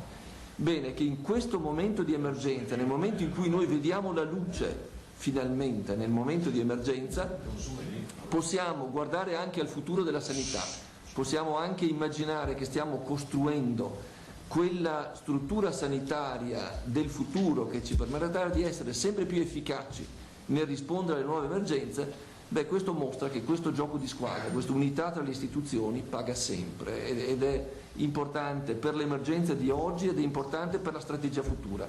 E la strategia futura è quella che ci farà trovare pronti in quelli che saranno i bisogni di sanità e le emergenze che ci saranno. Io vorrei fare appunto quindi un ringraziamento forte alle istituzioni. Il governatore ricordava come quando non solo a te, sai, dicevano ma cosa credi? Non farà mai l'ospedale? Non dico che mi dessero dell'illuso, ma qualcosa che ci assomigliava molto. Però ci abbiamo creduto. Noi ci abbiamo creduto e abbiamo detto no, a quest'opera arriveremo, a quest'opera è fondamentale perché la salute dei cittadini sia realmente tutelata. Tu non devi mai accontentarti, devi immaginare di costruire un ospedale che sia il migliore possibile in quel momento e per questo hai bisogno di strutture adeguate. Bene, quindi veramente un grazie a tutte le istituzioni, al Comune, alla Provincia, però lasciatemi dire un ringraziamento particolare vorrei fare al dottor Flor, perché essere arrivati oggi alla firma, puntuali, aveva fatto un cronoprogramma nel quale, come dicevamo, e mi unisco anche all'appello del governatore perché ci sia concesso di essere rigorosi,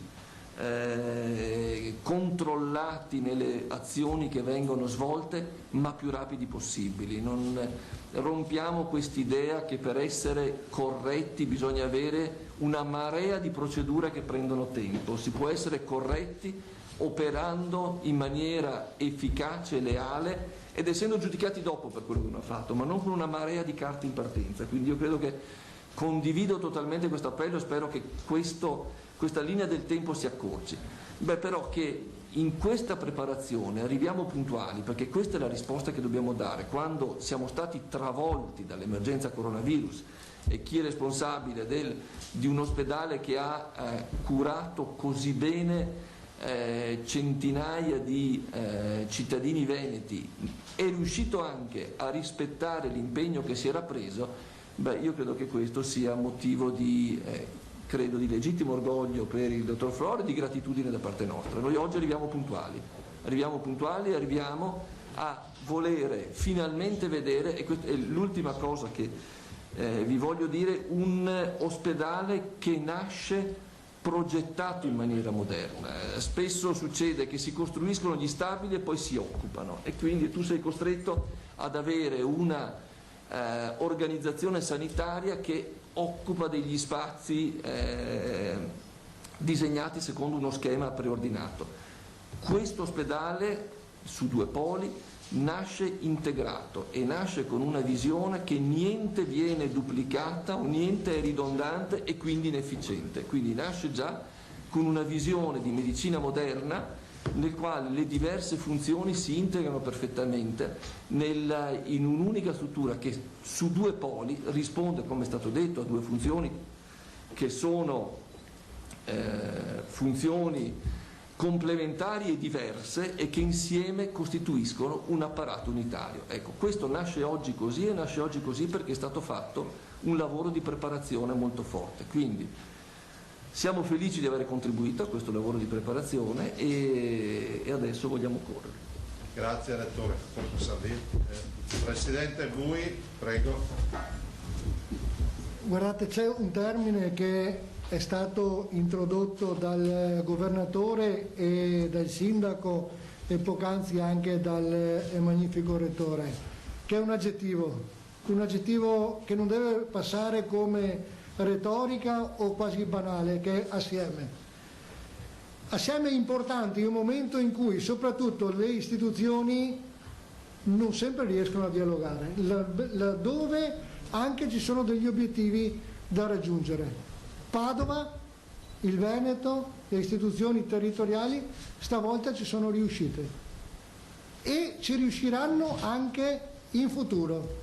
Abbiamo dimostrato che i risultati, anche quei risultati che all'inizio sembravano delle illusioni, si possono raggiungere.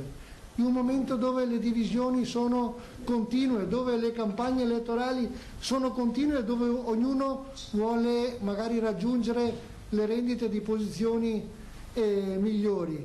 Oggi invece abbiamo dimostrato che le illusioni di qualche tempo fa sono realtà e ce l'abbiamo fatta, e quindi il merito, anch'io mi sento di ringraziare tutti coloro che hanno fatto parte di questa realizzazione.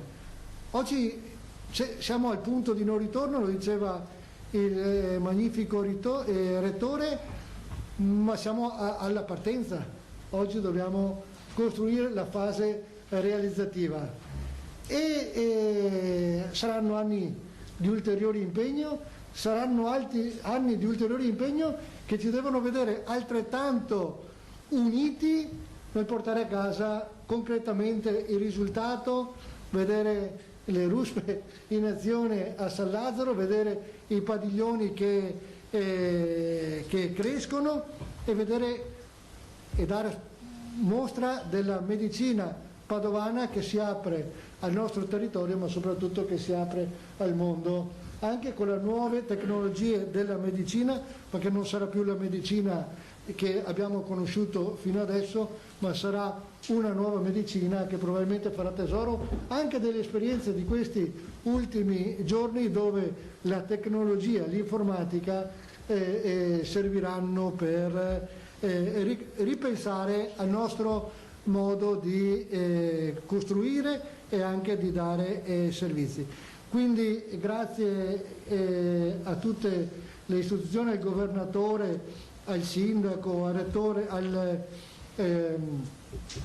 all'azienda per questo lavoro che oggi è un punto di arrivo dal punto di vista della prima fase burocratica, ma che è il punto di partenza per la realizzazione di questo importante presidio ospedaliero territoriale, ma un presidio che ci deve contraddistinguere in Italia e anche nel mondo.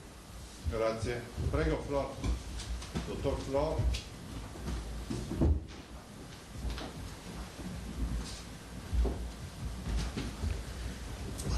Buongiorno a tutti.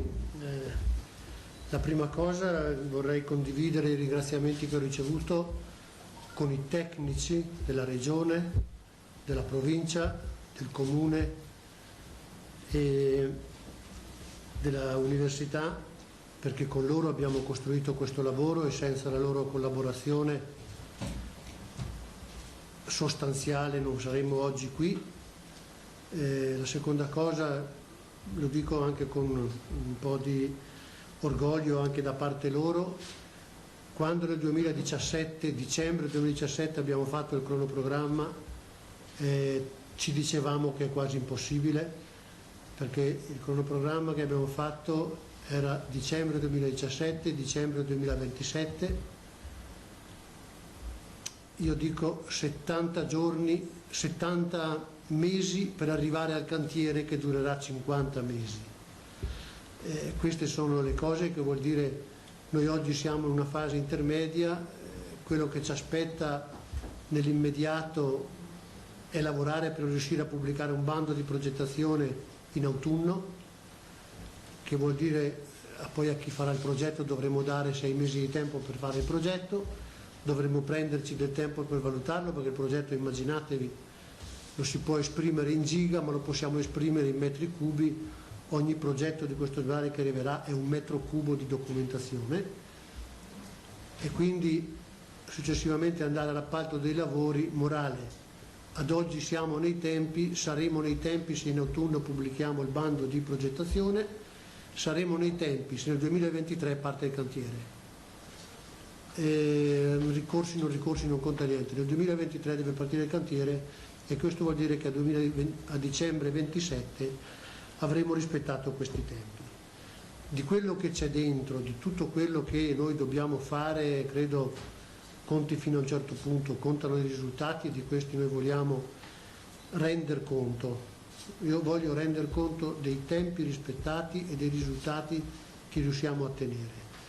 Quando noi ci troviamo in una riunione, noi diciamo: noi siamo qui per fare un ospedale, non per discutere delle cose quotidiane. Quindi l'obiettivo ce l'abbiamo chiaro, non devo rimarcare di nuovo il sostegno avuto da tutti, perché qui da solo non ce la fa nessuno, come è ovvio. Se posso dire, ho trovato anche molto entusiasmo in tutti i collaboratori che hanno lavorato anche oltre il normale, si sono accorciati i tempi di procedura. Noi nel disegnare quel cronoprogramma, dove c'erano previsti 90 giorni, abbiamo messo 30 giorni e in 30 giorni ci siamo stati. Vi ricordo che questa giornata nel cronoprogramma ideale era a giugno. Il fatto che anticipiamo di 2 mesi non vuol dire nulla, magari su un'altra cosa li perderemo, però siamo molto sul pezzo e credo che la soluzione che oggi noi qui vediamo e proponiamo, è facile parlare della soluzione di Padova Est perché ragioniamo sul nuovo, non c'è niente, costruissi sul nulla. La cosa è stata semplice, c'era un'area, ci abbiamo fatto una variante urbanistica, abbiamo fatto tutte le verifiche perché quell'area possa diventare effettivamente un'area che sarà cantierabile quando prevediamo il cantiere, però non c'era da cambiare, c'era da fare tutto un percorso perché un'area in parte incolta, in parte bosco, in parte con altre destinazioni diventasse un'area per poter realizzare un ospedale.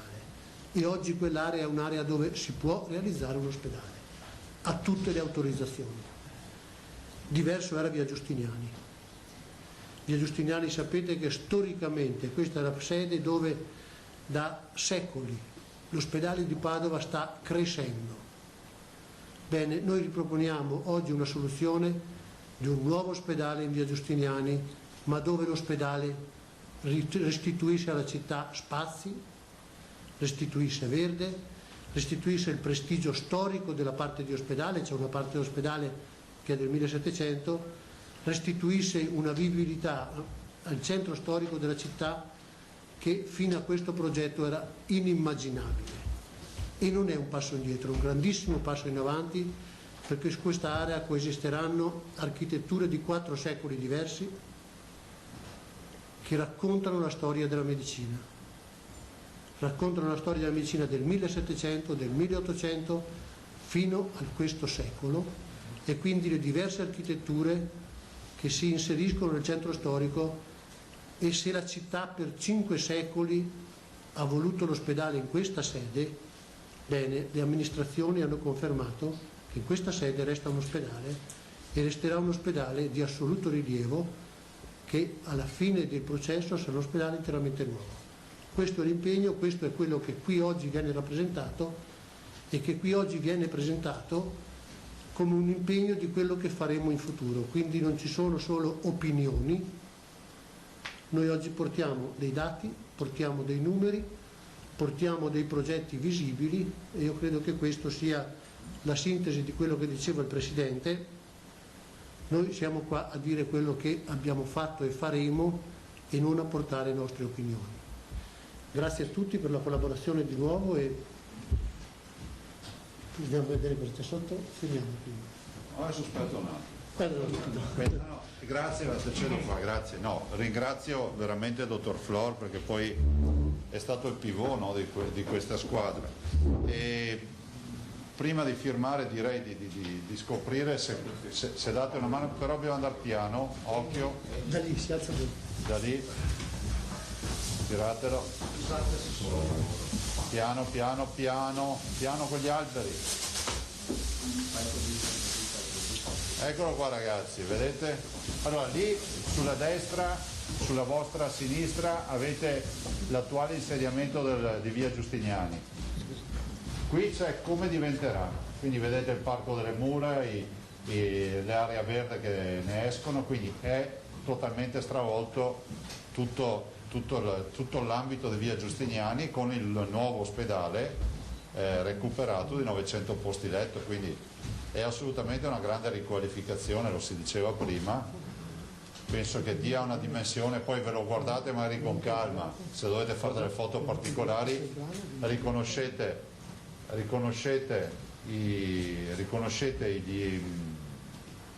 i diversi edifici, quindi è facile orientarsi. Quello lì ovviamente è l'ospedale, ecco, comunemente è l'area ospedaliera, e poi vedete insomma stravolta l'area. Ecco, io direi di passare alla firma adesso, in modo tale che è una firma formale questa, non è che stiamo facendo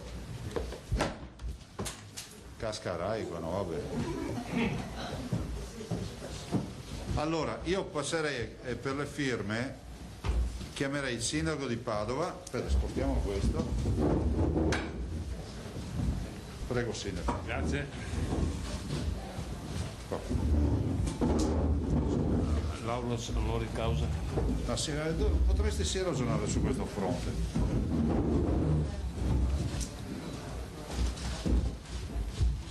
Va bene. Poi il presidente della provincia di Padova, il dottor Bui.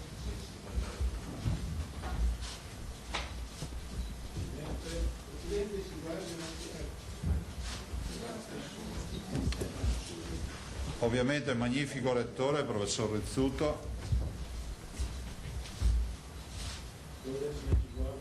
Guarda di quella. Bene. Il dottor Flor, dov'è il dottor Flor? Eccolo qua, vai Luciano. Direttore, grazie. Anche qui a sinistra, Poi firmo io, se vi distribuite così uscite un po' per parte. Ma volete rifare anche il santo? Sì, ma è a carico della regione però. Perché se non ti orienti magari sai dove siamo. Università, sai come. Se ci guardate un attimo, grazie.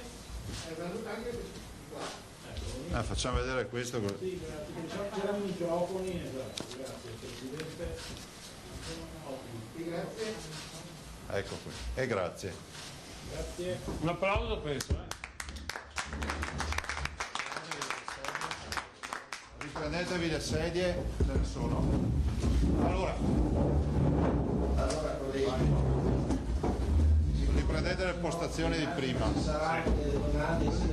quelli iniziali. Chi non è venuto nei giorni scorsi sa che facciamo prima un giro in sala. Beh, se posso permettermi, poche domande veloci perché abbiamo già detto tutto. Poi facciamo un giro dei colleghi dei quotidiani, delle agenzie che chiamano su WhatsApp, poi facciamo un ultimo giro in sala, poi anche per rispetto agli ospiti vi lasciamo andare. Sì, direi di far veloci.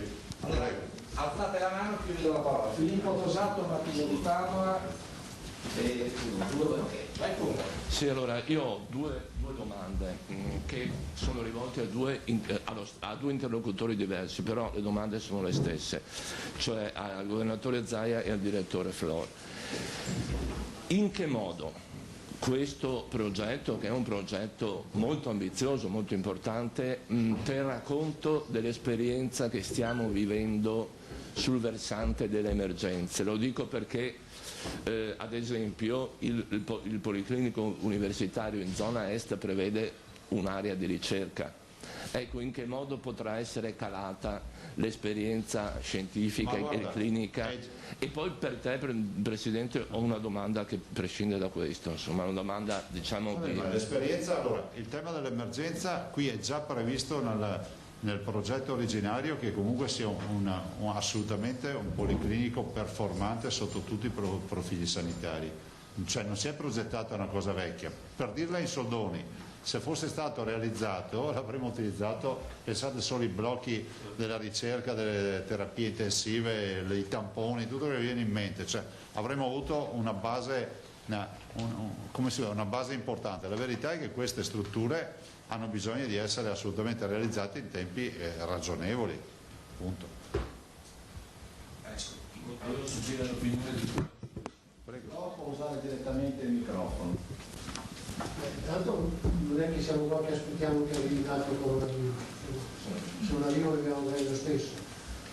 Noi oggi abbiamo dimostrato con quello che abbiamo di essere in grado di dare risposte straordinarie, in tempi straordinari, e credo non ci sia nulla che potevamo fare che non abbiamo fatto.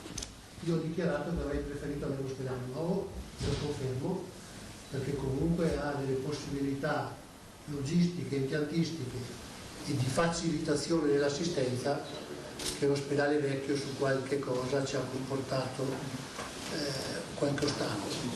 Però credo che chi fa la progettazione terrà conto di quelle che sono le evidenze che escono anche da questa esperienza. Grazie. Il collega Malfitano, sempre del Mattino di Padova, si può fare Emiliano.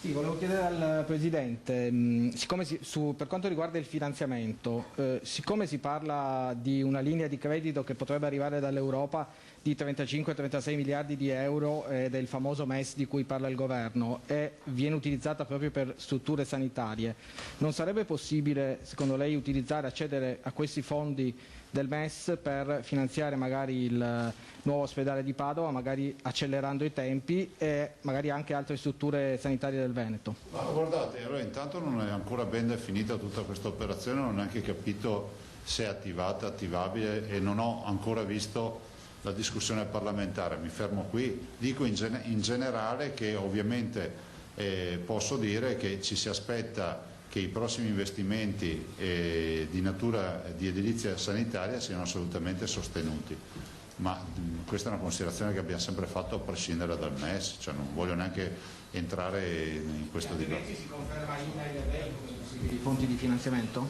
Non è che si confermano, Malfitano, nel senso che il dottor Forora ha mandato di fare una valutazione paritetica con INAIL, Cassa Depositi e Prestiti e ovviamente BEI, con la quale abbiamo firmato anche peraltro un agreement, per valutare quale sia la soluzione migliore. Allora, in questa regione c'è stato per anni, ve lo dico da governatore, il tormentone e il divieto di dire la parola project financing.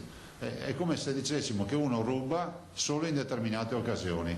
Cioè, se uno ruba dappertutto, ragazzi, è finita di far passare l'idea che si ruba solo con determinati strumenti giuridici. Il ladro è ladro, ruba anche l'elemosina in chiesa.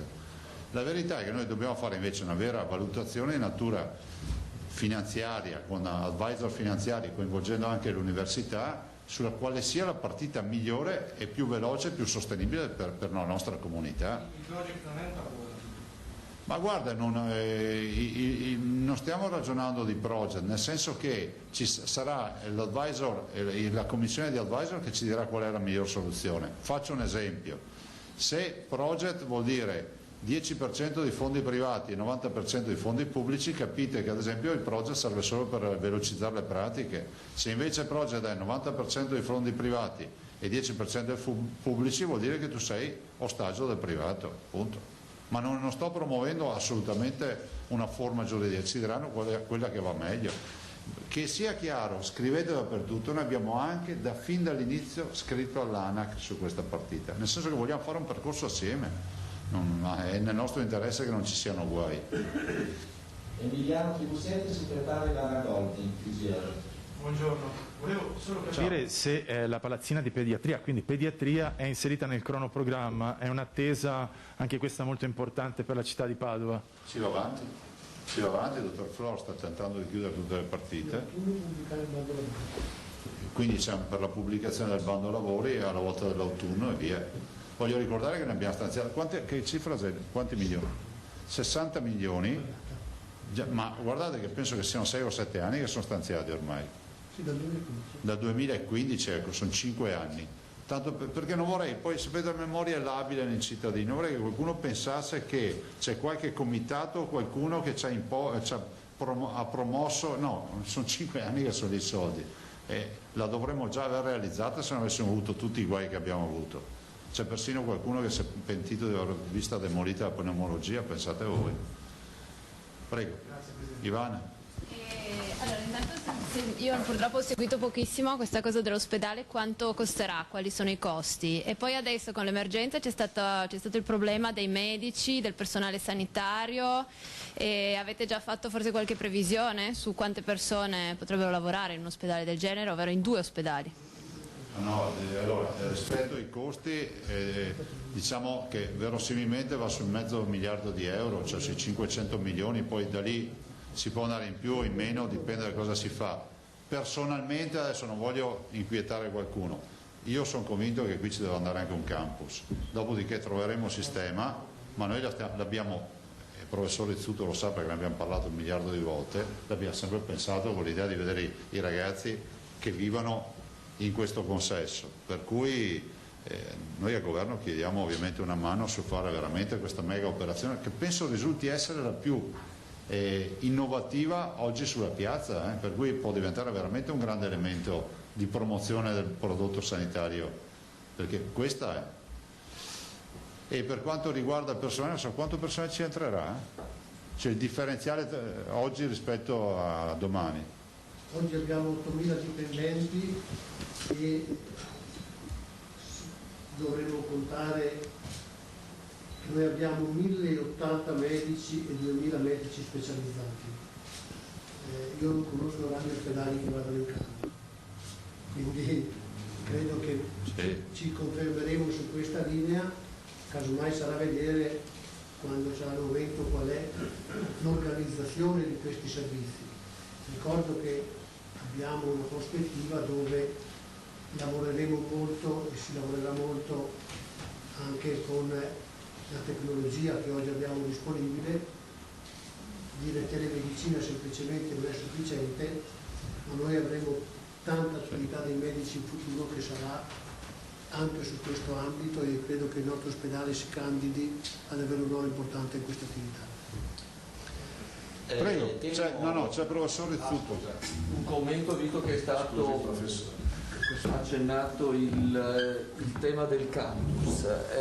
Io vorrei ribadire che questo ospedale nei suoi 2 poli nasce come ospedale con l'attiva partecipazione dell'università. L'attiva partecipazione dell'università ha 2 corollari. Il primo, che i giovani, gli specializzanti, i tirocinanti, i giovani colleghi che sono nelle corsie, abbiamo dimostrato oggi che non solo sono i medici che domani sono nel territorio, ma sono i medici impiegati in prima linea, e vorrei pubblicamente ringraziare tirocinanti, ragazzi e ragazze tirocinanti, specializzanti e specializzande per il grandissimo impegno che nell'emergenza hanno dato. Quindi avere un grande ospedale nel quale ci sono i giovani in formazione significa non solo preparare le future leve, ma avere un ospedale nel quale c'è l'entusiasmo, la disponibilità, la grande passione quotidiana di queste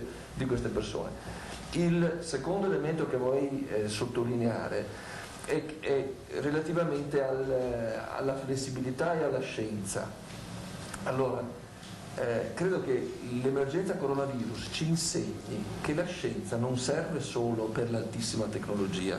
Il coronavirus non ha richiesto il robot, non ha richiesto la tecnologia, ma richiede la scienza. E allora immaginare che un ospedale moderno sia il luogo in cui si fa contemporaneamente scienza e assistenza, e dalla scienza si porta il più rapidamente possibile la nuova informazione per la cura, credo che sia un elemento importante che permeerà l'intero ospedale. Cioè questo ospedale, che sia a Padova Est o che sia in via Giustiniani, è un posto in cui ci sono i medici e il personale sanitario in formazione e in cui c'è la scienza a fianco dell'assistenza. Prego. Se non ci sono altre domande. No, ce ne sono 2. Chi è? Telenuova, buongiorno. 2 brevissime domande. Finisce Telenuova, Anna Maria Parisi. Ok. Allora, giusto volevo capire quanto ha contato il Covid nel dare una scossa effettiva al processo per il nuovo ospedale, e poi relativamente alle tempistiche, parliamo del 2027. Non c'è forse il rischio che se i tempi saranno troppo lunghi il nuovo ospedale non risulti nel 2027 già obsoleto, già vecchio? Ma guarda, la scossa zero, perché c'è, anzi posso dire, abbiamo anche ritardato un po' la presentazione perché avevamo il problema del Covid. Allora il Covid ha penalizzato, non velocizzato, nel senso che potevamo presentarlo magari qualche settimana prima, ma cioè, la presentazione, ma poi Flor non ha mai perso un istante nella procedura, tanto è vero che arriviamo in maniera anticipata rispetto al cronoprogramma. Per quanto riguarda, mi dicevi? Sì, le tempistiche, guardate, sono quelle, però facciamo un'azione anche, posso dire, informativa per i cittadini. Finiamola di far sempre passare l'idea che quello che fa il pubblico è cattiva gestione dei cantieri e quello che fanno gli altri sono bravi. Con queste leggi funziona così. Punto. E se qualcuno mi sta ascoltando e sta pensando, beh, Mazzaia, ma elimina le leggi, sono leggi che sono nate giorno dopo giorno, e debbo anche dire che un po' sono anche portate dai cittadini queste norme, perché se la cultura generale è quella di dire che dove c'è un cantiere, c'è una carriola di Malta, c'è un ladro, è inevitabile che ci mandi un carabiniere a controllare, che ci mandi qualcuno a fare il campione della Malta per vedere se è Malta vera, che ci mandi qualcun altro a vedere la fedina penale di quello che porta la carriola perché potrebbe essere un delinquente, che vai a verificare. Così nascono le cose, nascono sempre dai piccoli pensieri. Questo paese, se vuole riscattarsi, deve guardare oltre. Non può essere il paese che i politici sono tutti ladri, i preti sono tutti pedofili, i magistrati sono tutti collusi. Ma dove volete andare con questa mentalità qua? In drio andiamo, noi in avanti. Altro? Anna Maria Pavesi, a Rete Veneta Alternativa. Buongiorno a tutti. Dunque si è parlato fino adesso di integrazione ma non di doppione dei due poli ospedalieri, no? Dunque che verranno realizzati anche in previsione sulla base di questo ipotetico supposto campus. Se avete le ipotesi su cui si lavorerà nei prossimi mesi? No, guardate, adesso siamo concentrati sull'ospedale, è ovvio che lo guardiamo con attenzione, l'area c'è, quindi possiamo fare dei ragionamenti. Direi di non anticipare progettualità, ha già una progettualità che vale una messa cantata, insomma. Scusate, ma il muro degli operatori mi impedisce. Ci sono altre domande in sala, se no procedo con le agenzie. Vai. Ok. Allora, il direttore ACD sposta un attimo l'argomento, dice: a Brescia partono con i test sierologici sui malati messi a punto dall'IRCS di Pavia per verificare la presenza di anticorpi. Quando comincia questa campagna in Veneto? Ma guardate, l'IRCS di Pavia, che San Matteo, ha avuto la validazione, ha validato un test di un'azienda privata. Noi stiamo facendo un lavoro identico, siamo partiti un mese prima fra l'altro sono in corso già delle prove, nel senso che hanno fatto più di 2000 test sierologici, e il professor Plebani dell'Università di Padova, il professor Lippi dell'Università di Verona, e penso che insomma non attenderemo buone notizie per molto. Draghi propone di distribuire gratis mascherine a carico dello Stato, cosa ne pensa? Lo sta già facendo, nel senso che a noi arrivano mascherine Montrasio, com'è che si chiamano? Eccola, quella che hai te. L'importante è che si mettano d'accordo tra di loro, che poi non facciano le prove con l'accendino, con il fumetto del caminetto, con il bicchiere d'acqua, insomma che non facciano i piccoli chimici, insomma. Ultima domanda alla FIM che ha messo una nota. In alcuni URSS, dice la FIM, alcuni medici che hanno fatto... Scusa? FIM, medici di famiglia, medici, medicina generale. In alcune URSS non supera il 40% il numero dei medici che hanno fatto il tampone.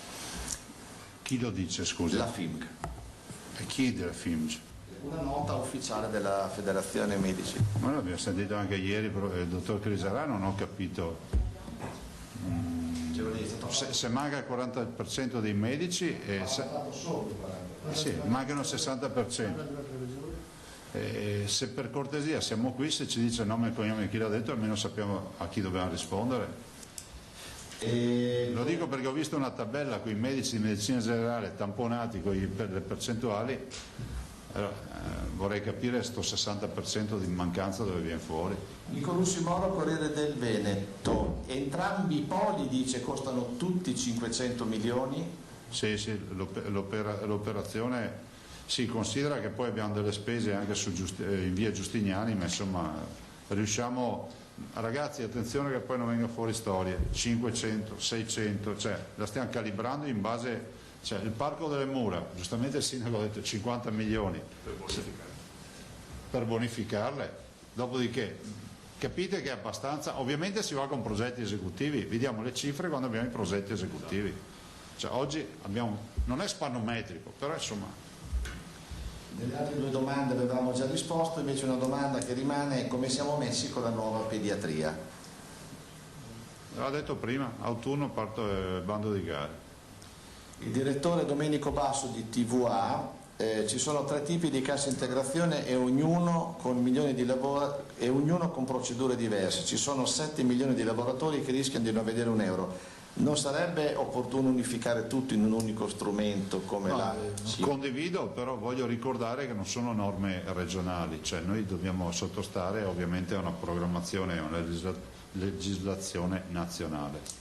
Come procedono i lavori con le categorie del settore turistico per l'eventuale apertura delle spiagge? C'è una data? Bene, i direttori generali delle ULSS hanno contattato i loro diciamo, operatori del territorio, stiamo stilando, abbiamo già raccolto tutte le indicazioni. Considerate una cosa, questo è bene chiarirlo, che il governo vuole stilare, diciamo, le norme di uso e manutenzione, diciamo le procedure da rispettare a livello nazionale. Ovviamente bisognerà un po' discutere, scusate, io non sono un clinico, ma quando leggo nella bozza che uno va in spiaggia, vuole misurare la temperatura, sto pensando che fuori sono 38 gradi, non so se misura 36 il termometro, prima roba, e dopo si legge che se vai a farti un bagno devi tornare su, acqua salata, sale batteriostatico, no? Almeno quello. Esci dall'acqua, c'è l'obbligo di fare la doccia col sapone biodegradabile. Uno potrà anche decidere di non lavarsi e non penso che ci sia un problema di coronavirus dall'uscire dall'acqua con l'acqua salata, ma c'è chi ha malattie della pelle deve tenere su l'acqua salata, no? Perché voi sapete che l'eczema, le dermatiti in generale, le psoriasi è la base della cura. Cioè, se queste sono le norme mi preoccupo. Altre domande? Basta. Possiamo chiudere? Ah no, l'ultima, finita. Ancora? Dopo il 4 maggio potremo, almeno in Veneto, potremo ragionevolmente circolare senza mascherina per strada? Per la strada? No. È la condizione sine qua non.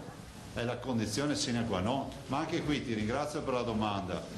Ogni tanto c'è qualcuno che scrive ma è un dittatore, ma cioè, ragazzi, se andate dal medico e avete una patologia, il medico vi prescrive una medicina, non è che vieni fuori dal medico e dice è un dittatore, porca puttana, sei andato te a dire che è una malattia, no? Allora dico, bene, la medicina per non prendersi il coronavirus e ammalarsi, finire in terapia intensiva o peggio ancora morire, è usare la mascherina. Punto. Cioè, io trovo quasi assurdo che ci sia anche qualcuno che debba controllare se qualcuno porta la mascherina. È come portare, ve l'ho detto il primo giorno, è come portare il casco in moto senza allacciare il sottogola, e un casco non serve a niente, perché appena sbatti il casco va via. Cioè, lo diciamo per la sicurezza dei cittadini e purtroppo questa patologia è una patologia trasmissibile, o meglio, sì, si trasmette il virus, è contagiosa, per cui se uno volesse proprio rischiare di suo, uno dice bene, prendo atto, ma purtroppo è che va a infettare anche tutti gli altri. Per questo c'è di mezzo un'indicazione pubblica ufficiale. Se fosse un virus che ti colpisce e ti secca, uno dice lo prendo o non lo prendo, basta. Comunque ci sono dati pubblicati ormai specifici per SARS-CoV-2 che mostrano l'efficacia delle mascherine nel bloccare i droplets che veicolano il virus, quindi erano dati, se volete, prevedibili, perché era difficile immaginare che quello che funzionava per l'altro virus non valesse per SARS-CoV-2, ma adesso ci sono dei dati sperimentali validati che mostrano che di tutte le misure di prevenzione bloccare la trasmissione da parte dei soggetti portatori, e come abbiamo detto tante volte i soggetti portatori sono quelli che hanno la febbre, quelli che non hanno la febbre ma sono asintomatici, quindi non puoi definire a priori chi è il soggetto che si può togliere la mascherina perché non lo sai, non lo puoi sapere, e quindi la maniera più efficace che hai dimostrata per SARS-CoV-2 è la mascherina.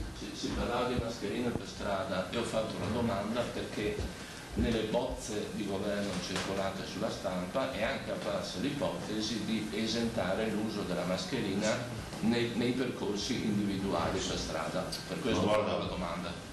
Posso dire, rischia di essere una sciccheria pericolosa, nel senso che capisco anch'io in auto non ce l'ho, e vedo tanti che c'erano in auto che magari sono ancora più prudenti. Finché sei da solo in auto uno dice beh, sono chiuso, cioè non infetto nessuno, però è pur vero che per strada è come la storia del podismo, no? Cioè, io corro, è vero che uno la potrebbe portare a collo e la tira su, ma poi sappiamo che resta anche una scia di vaporacqueo, di goccioline che non si vedono, magari uno ti passa e tu hai sulla mascherina ma intanto si va a respirare quello che hai lasciato prima di mettere la mascherina. Cioè, buona norma è di fare questo sacrificio, poi la mascherina a un certo punto l'abbandoneremo, ma adesso è così. Ragazzi, vi dobbiamo salutare. Istruzioni, siccome c'è un problema di distanziamento, quando fate gli a margine usate i bastoni e le persone che chiamate si mettono lì. Okay? Io vorrei fare una proposta adesso, se ci permettete, ci mettiamo tutti qui davanti, i firmatari, e facciamo foto da lì, e poi gli dai te le foto e i fotografi e i professionisti le facciamo fare. Venite, passate dentro lì, mettiamoci qua.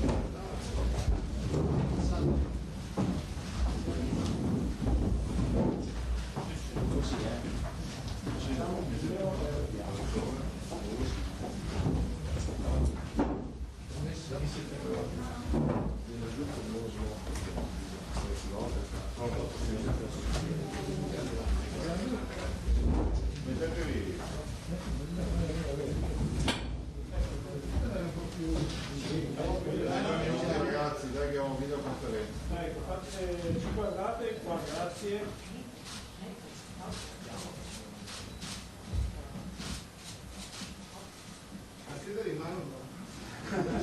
Non si può fare. Posso andare avanti un attimo? Vedo che è più plastico.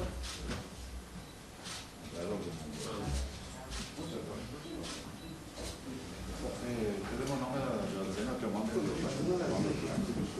Dopo interroghiamo se conoscono tutti gli atti. Dai, il grafico mi faccio una roba in HD fatta bene, ci siamo. Adesso quando lo tiriamo su, lo fotografo così e poi lo giriamo. Perché e così le immagini sono diverse. Potete guardare un attimo per favore, qui l'ultima, grazie.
Allora, come vedete, questo è il momento, finita la conferenza stampa però di questa giornata storica così definita un po' da tutti i partecipanti, durante il momento nel quale il governatore, ecco bellissima questa immagine di Sandro Ponchio, sta descrivendo che cosa sarà in base al plastico il nuovo progetto dell'ospedale sia il Giustiniani, quindi via Giustiniani, l'ospedale che diventerà del centro città di Padova, e quello che poi riguarda Padova Est, come ben mostrato, vedete forse giù in fondo le cupole del Santo, non so se, no, adesso vorrei vedere bene il plastico come è organizzato, non essendo là presente, come è strutturato, e il nuovo progetto poi di Padova Est, del quale hanno parlato appunto in questa conferenza stampa fino a pochi istanti fa. Credo, immagino, ora in qualche maniera si riuscirà a fare anche le domande a margine, ma credo proprio di no a questo punto, anche perché noi adesso diamo spazio al dibattito con gli amici della CGIL su altri fronti, dando voce anche alle vostre telefonate, se riusciamo, in questo confronto sui temi poi cari a tutti. Finisce la conferenza stampa a Marghera, allora saluto e ringrazio, eccoli qua, li vedo. Proviamo Mauro Visentin, se si sente un po' meglio l'audio mentre facevamo i test poco fa. Mauro Visentin, segretario del CGIL Treviso, buongiorno, ben trovato.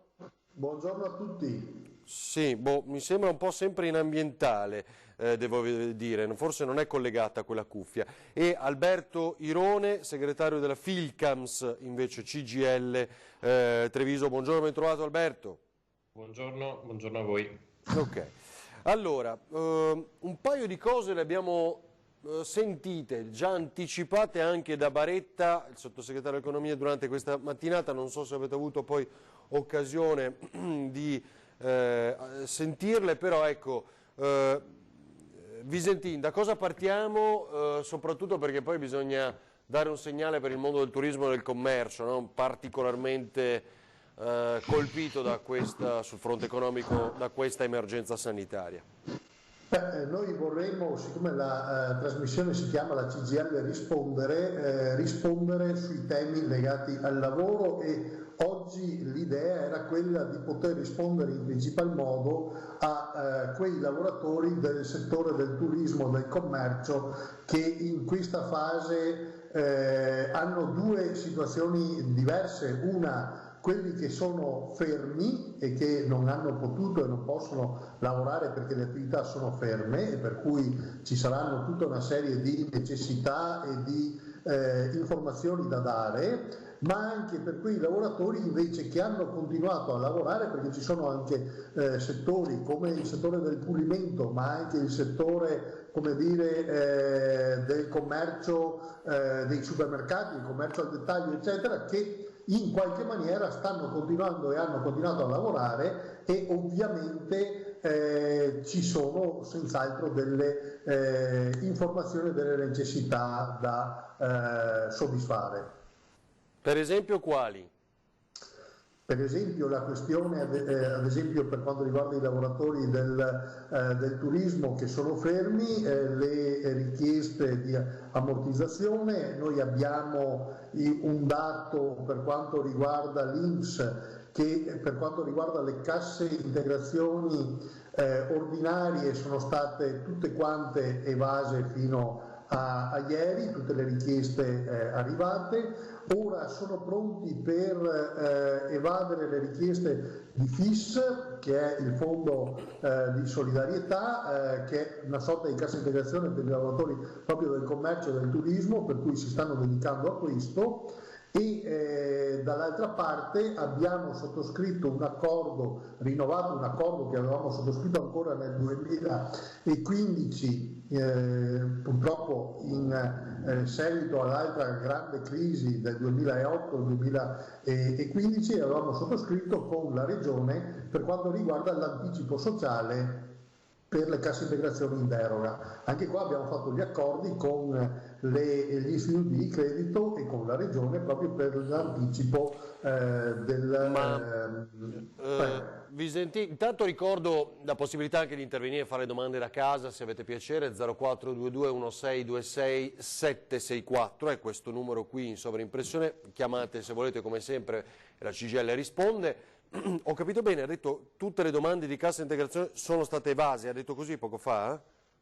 Ora, quelle che sono arrivate di cassa integrazione ordinaria, e qua sto parlando non soltanto ovviamente del settore del commercio, anzi molto probabilmente per quasi tutti gli altri settori, perché pochi lavoratori del commercio hanno potuto accedere a quel tipo di strumento di ammortizzazione, perché la maggior parte o accede al FIS o accede alla cassa in deroga. Però in questo caso, per quanto riguarda la cassa integrazione ordinaria, le aziende del metalmeccanico, piuttosto che quelle dell'edilizia, piuttosto che quelle del chimico, eccetera, dai dati che ci ha fornito l'INPS di Treviso hanno evaso tutte le richieste che sono state mandate. Possiamo dare un numero, Visetti, se lo ha? Poi sentiamo la telefonata da casa. Sono più di, credo intorno ai 4.500. 4.500 richieste, va bene.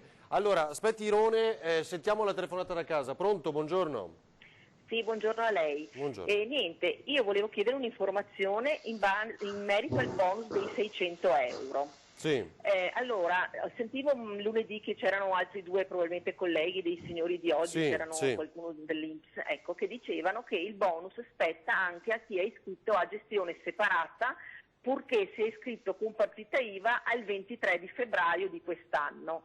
Allora, la mia domanda è, io non ho fatto la domanda nei primo o secondo giorno fosse, ma non ho ancora ricevuto nulla e come non l'ho ricevuta io, so che anche delle mie colleghe non abbiamo ancora ricevuto nulla. Volevo capire se ci spetta o se non ci spetta sto bonus, perché ci sono pareri molto contrastanti. Allora, aspetti signora, aspetti solo qualche istante. Come si chiama intanto? Sì. Io sono Letizia. Letizia, non so se Visentino e Irone hanno sentito, cioè i bonus di 600 euro a noi, gestione separata, aspettano o no? L'importante è che la partita IVA fosse prima del 23 febbraio. Ha sentito? Sì, allora, Letizia, ecco, tanto la salutiamo e la ringraziamo. Adesso Visentino risponde, tra l'altro aggiungo quanto detto poco fa dal sottosegretario dell'economia Baretta in diretta con Antena 3, ed è una cosa molto importante secondo me, poi riguarda magari la platea intera, quello di 800 euro probabilmente arriverà in automatico, quindi non si dovrà fare una nuova richiesta, però ora farà ulteriori verifiche, ma l'idea, l'intento del governo è questo ed è secondo me un aspetto molto importante. Ma rispondiamo alla domanda di Letizia, Visentin. Sì, leggo proprio testualmente il dispositivo per cui i liberi professionisti e i COCOCO con partita IVA attivata al 23 di febbraio e i lavoratori del settore agricolo operai a tempo determinato con 50 giornate di lavoro effettivo nel 2019, oltre ai lavoratori del turismo e degli stabilimenti termali che hanno cessato involontariamente il rapporto di lavoro dal 1° di gennaio fino al 17 di marzo del 2020, hanno diritto a appunto il bonus dei 600 euro. Ora anche qua molto probabilmente c'è una cronologia di arrivo appunto del sussidio e probabilmente ci saranno ancora alcune giornate da attendere, però se la domanda è stata fatta ed è stata accettata, cioè non è stata respinta, devono solo attendere che gli arrivi il bonus. Chiaro. Allora, Visentin, intanto noi passiamo ad Alberto Irone, al quale chiedo di venire un po' più vicino perché la vediamo tanto lontano. Ecco, perfetto così. Senta, Visentin, le diamo il tempo. Secondo me quelle cuffie non vanno, glielo dico. Proviamo a vedere perché la sentiamo, o la stanza è troppo vuota, diciamo. Però, può essere. Esatto, però proviamo a vedere se trova un altro paio di cuffie magari o un altro metodo. Ecco, Irone, di cosa parliamo con lei mentre aspettiamo poi anche di sentire qualche altro telespettatore?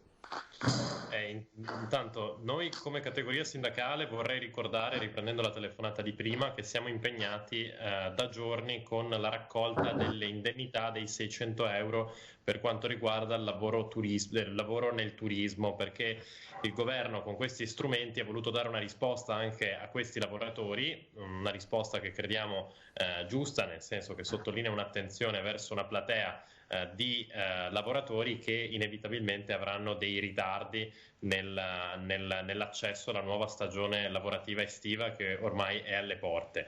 Quindi ricordiamo che anche per i lavoratori stagionali o per i lavoratori del turismo che hanno avuto un rapporto di lavoro tra il 1° gennaio del 2019 e il 17 marzo 2020 e che in questo momento siano senza lavoro o disoccupati, quindi o percettori di ammortizzatore sociale o senza lavoro, è previsto uno stanziamento di questo tipo.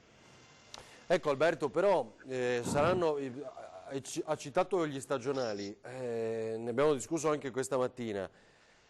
Che prospettiva hanno? Perché quest'estate per loro che cosa succede?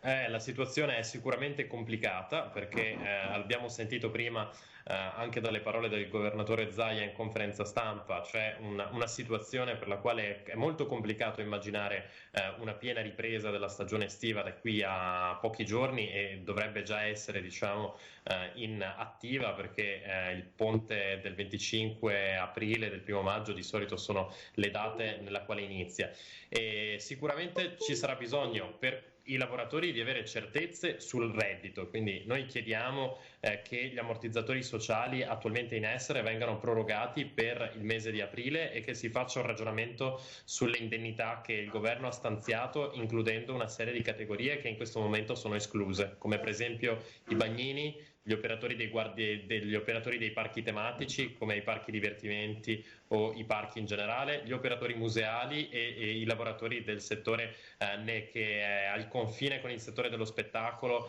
come possono essere le mostre o i lavoratori degli appuntamenti, dei grandi appuntamenti che hanno riguardato l'arte, che comunque sono legati al sistema del turismo. Quindi chiediamo che anche loro siano ricompresi dentro le indennità da 600 euro. Contemporaneamente bisognerà aspettare che cosa deciderà per la fase 2 il governo e per la riapertura degli stabilimenti balneari e per la riapertura della stagione estiva anche in montagna. È uscito un articolo qualche giorno fa che ha riportato molto scalpore tra gli operatori, un articolo che è uscito su Repubblica, perché pare che quest'anno potrà essere, forse, ovviamente noi ci auguriamo che non sia così, il primo anno in cui i rifugi in montagna possono essere chiusi dalla seconda guerra mondiale. Noi ovviamente crediamo che si debba lavorare perché stiano aperti, perché quelle strutture aperte rappresentano una possibilità di lavoro da un lato e dall'altro un servizio pubblico utile a tutti, però al primo posto andrà messa inevitabilmente la salute e la sicurezza dei cittadini e dei lavoratori. Eh sì, perché d'altronde anche questo sarebbe un simbolo, ha ragione anche nel citare quella dei rifugi, però insomma, immaginiamo e speriamo che se possono riaprire le spiagge anche l'aria buona della montagna, con attenzione magari nell'accedere a certe strutture. Mentre cerchiamo di recuperare Mauro Visentin, ecco, grazie segretario. Sentiamo la telefonata da casa, pronto? Pronto, buongiorno. Buongiorno signora, prego. Niente, volevo capire più o meno quando ci sarà l'erogazione della cassa integrazione in deroga, perché giustamente il mese di aprile io non ho lavorato, mutuo non è stato sospeso ancora dalla banca, bollette, gas e luce sono arrivate e quindi soldi non ce ne sono. Si voleva capire appunto questa cassa integrazione quando verrà data. Ah, bella domanda. Grazie, buongiorno. Quando arriva i soldi della cassa integrazione, altra domanda Visentini. E poi ne ho un'altra ancora da Alessia che ci scrive invece sulla pagina Facebook di Antena 3. Prego Visentini. Sì, mi sentite adesso? Certo, vabbè, proviamo. Parli pure, la sentivamo anche prima, forse è un po' troppo vuota la stanza rimbomba. Prego. Allora, per quanto riguarda la cassa integrazione in deroga, dicevo prima, abbiamo chiuso o rinnovato un accordo con le banche e con la Regione Veneto perché i lavoratori possano accedere all'anticipo sociale presso gli istituti di credito, perché la cassa integrazione in deroga verrà erogata con un paio di mesi, forse anche 3 di ritardo rispetto alla domanda, perché c'è una modalità, deve essere chiuso il periodo di cassa integrazione. Una volta che è chiuso il periodo di cassa integrazione si fa il conteggio e in qualche maniera si chiede il recupero economico dall'INPS, per cui c'è un periodo diverso di erogazione. Proprio per questo motivo abbiamo fatto questo accordo con gli istituti di credito e con la Regione. La Regione fa da garante e si va agli istituti di credito. Con cosa si va agli istituti di credito? Si va con l'accordo di cassa integrazione sottoscritto, fornito dal datore di lavoro, e con una modulistica che è possibile recuperare anche sul nostro sito, oppure chiamando nelle nostre sedi viene indicato come si fa, e c'è la possibilità appunto di accedere a questo prestito che l'istituto del credito fa a zero spese e a zero interessi e che verrà recuperato nel momento in cui verrà pagata la cassa integrazione, per cui viene anticipata di fatto da parte degli istituti di credito. Ok, questo esatto, è importante perché poi metterci d'accordo. Aggiungo un dato, poi sentiremo un'altra telefonata. Irone mi ha scritto, tra l'altro lo ringrazio, l'assessore regionale al turismo Federico Caner, che vi ha ascoltato, tema rifugi. Quindi appena finiremo poi con voi verso le 14:20, insomma, quando chiuderemo questa parte di approfondimento con lo spazio delle telefonate, sentiremo anche l'assessore Caner proprio su quello perché ha avuto un vertice e quindi è interessante. Bene. La domanda invece di Alessia, vado a memoria, alla pagina Facebook era: ho fatto la richiesta del bonus, quindi non cassa integrazione, 600 euro, quindi altro tema che affrontavamo prima. Ho ricevuto la risposta dell'INPS, ma questi soldi non sono ancora arrivati. Che dice? Chi vuole rispondere su questo? Prego, ecco, va bene. Irone. Allora, è successo anche per quanto noi come categoria sindacale siamo in prima linea ovviamente per raccogliere le domande di indennità per i lavoratori del turismo. Pensate che ne abbiamo già inoltrate più di 300 per tutta la provincia di Treviso per un totale di circa 180.000 euro che speriamo rientrino nelle tasche di questi lavoratori. L'INPS non ha ancora evaso la totalità delle domande arrivate, quindi noi abbiamo una percezione per la quale a fronte del nostro invio c'è un ritorno da parte dell'INPS, sta pagando ovviamente a scaglioni le domande che arrivano, le sta evadendo, però non sono state ancora tutte evase, quindi non aver ricevuto ancora l'indennità pur avendo presentato la domanda potrebbe voler significare che è ancora in elaborazione da parte dell'istituto. L'importante è diciamo aver ricevuto l'ok, giusto? Esatto. Allora esatto. vi chiedo scusa, ma la ricevuta d'invio. Esatto, sia Vicentini che Irone, ma sto ricevendo una marea di domande anche attraverso la pagina Facebook, quindi prima della telefonata Emanuela scrive: sto cercando di mettermi in contatto telefonico ma inutilmente, se posso chiedere attraverso Messenger, rappresentanti della CGIL, io sono lavorante a domicilio, contratto indeterminato da 30 anni, pagata a cottimo e non ho diritto a nessun ammortizzatore sociale, posso avere una risposta? O se ho diritto o se ho diritto a qualche aiuto economico? Prego Vicentini. Purtroppo ad oggi sì, nel senso che nell'ultimo CPM non sono, pur avendo noi come sindacato fatto presente al governo che c'è questo problema, non sono ancora stati normati gli ammortizzatori per quanto riguarda i lavoratori del settore domestico in pratica, per cui Pronto? Prego, lo sento. Ah, perfetto. E pertanto ad oggi purtroppo non ci sono risposte positive nei confronti di questi lavoratori.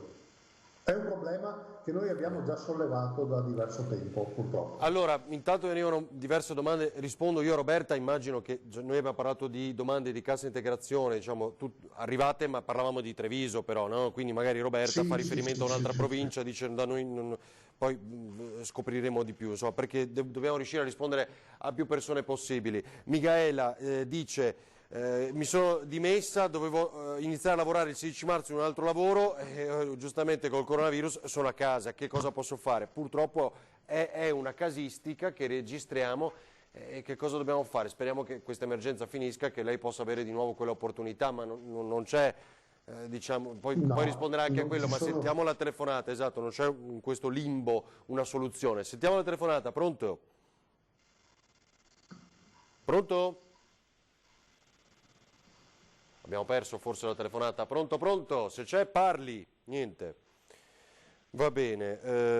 Allora, in quel limbo non c'è una soluzione, no Vicentin?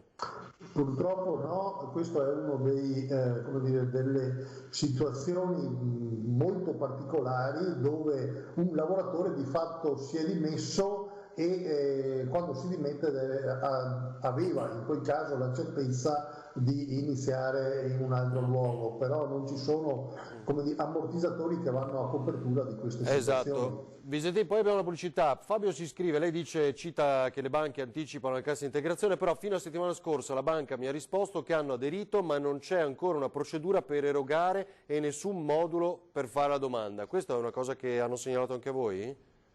Allora, che ci contattino, perché noi raccogliamo tutte queste segnalazioni, e vediamo di intervenire. Ci contattino 0422 40 91, ci contattino pure e vediamo dove sta l'inghippo. Allora aspetti che lo ripetiamo, se no a casa non hanno magari la penna. 0422 40 91 40 91. Ultima, prima della pubblicità, chi è? Adriano. Posso sapere se per i lavoratori a chiamata è previsto un aiuto? Qui Alberto? Allora, no. Questo è il mio argomento, perché ne abbiamo ricevute tantissime di sollecitazioni di questo tipo. Allora, per quanto riguarda il lavoratore a chiamata, è importante che Giovanni sappia due cose. La prima, che dipende da che tipo di domanda di ammortizzatore sociale ha fatto la sua azienda. Quindi se ha fatto una domanda di integrazione salariale, quindi di cassa integrazione attraverso il fondo di integrazione salariale o la cassa integrazione ordinaria, avrà diritto a un ammortizzatore parametrato semplicemente sul numero di chiamate che sono state effettuate per la sua posizione lavorativa. Mentre, e questa è una notizia positiva per quanto riguarda la sua posizione lavorativa, se dovesse lavorare in Veneto, nel caso in cui l'azienda abbia fatto richiesta di cassa integrazione in deroga, che è lo strumento previsto dalla legislazione regionale per coprire le aziende tra 0 e 5 dipendenti, cioè che non hanno ammortizzatori sociali ordinari, potrà avere un sussidio parametrato sulla media delle retribuzioni degli ultimi 12 mesi. Alberto, quindi è importante fare questa distinzione. Una valanga di domande, andiamo più veloci. Parlate anche degli stagionali del settore commercio che sono rimasti fuori dal bonus, un sacco di gente che lavora nei negozi avrebbe dovuto iniziare a lavorare a marzo, aprile, invece a casa. Siamo a reddito zero da febbraio. Eleonora, cosa diciamo? Allora, che se sono in disoccupazione rimangano in disoccupazione. Abbiamo chiesto al governo di estendere la platea dei lavoratori percettori delle indennità anche per quanto riguarda la stagionalità commerciale, perché effettivamente sono esclusi in questo momento. C'è una nota nostra su questo argomento. A Giorgia rispondiamo, ne abbiamo fatto cenno poco fa e poi andiamo in pubblicità. Del FIS non si parla quando arriva e comunque l'accordo con le banche per l'anticipo c'è, ma non hanno le direttive, quindi non si muovono. Visetin, torniamo a quello di prima, no? Sì. Che cosa diciamo del FIS? Beh, del FIS diciamo che Fondo di solidarietà, no? Sì, che l'INPS si sta organizzando ora per fare i pagamenti e che se ci mette lo stesso tempo della cassa integrazione ordinaria, vorrei dire che nel giro di una settimana 10 giorni dovrebbero iniziare ad arrivare i soldi. Allora a Cristina rispondo io, come mai 600 euro vengono dati a chi non sta lavorando e anche a chi sta lavorando, magari incrementando il fatturato. Cristina, dei controlli li stanno facendo, l'abbiamo detto anche col sottosegretario Baretta, ci saranno anche controlli a posteriori, quindi insomma, perché appunto le segnalazioni, come ha detto anche il sottosegretario all'interno variati, è che siano andate anche a qualcuno che invece ha continuato a lavorare. Ci rivediamo tra pochissimo con la CGIL che risponde alle vostre domande.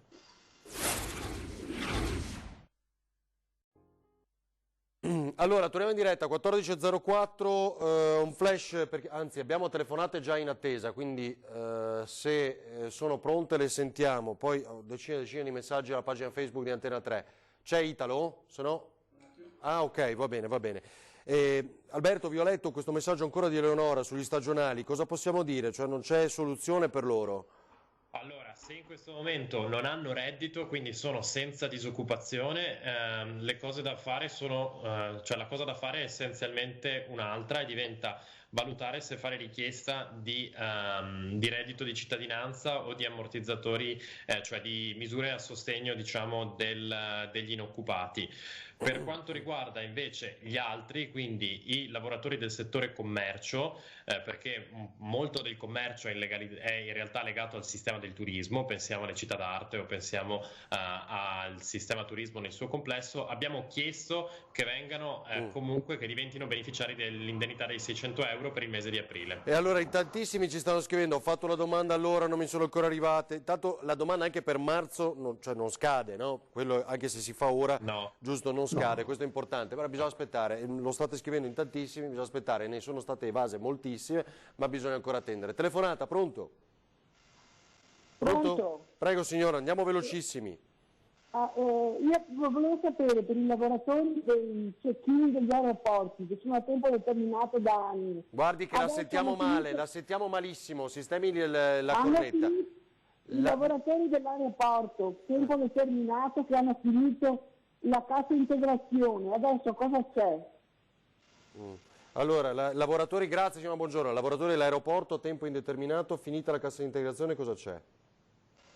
Intanto non credo sia finita la cassa integrazione, nel senso che la cassa integrazione sono 13 settimane e all'aeroporto, perlomeno quello di Treviso, non hanno ancora consumato le 13 settimane. In ogni caso o c'è un rinnovo della cassa integrazione o c'è il rientro al lavoro, non ci sono altre soluzioni. Chiaro. Senta, Igino, pensionato artigiano, continua però a lavorare in regola con partita IVA.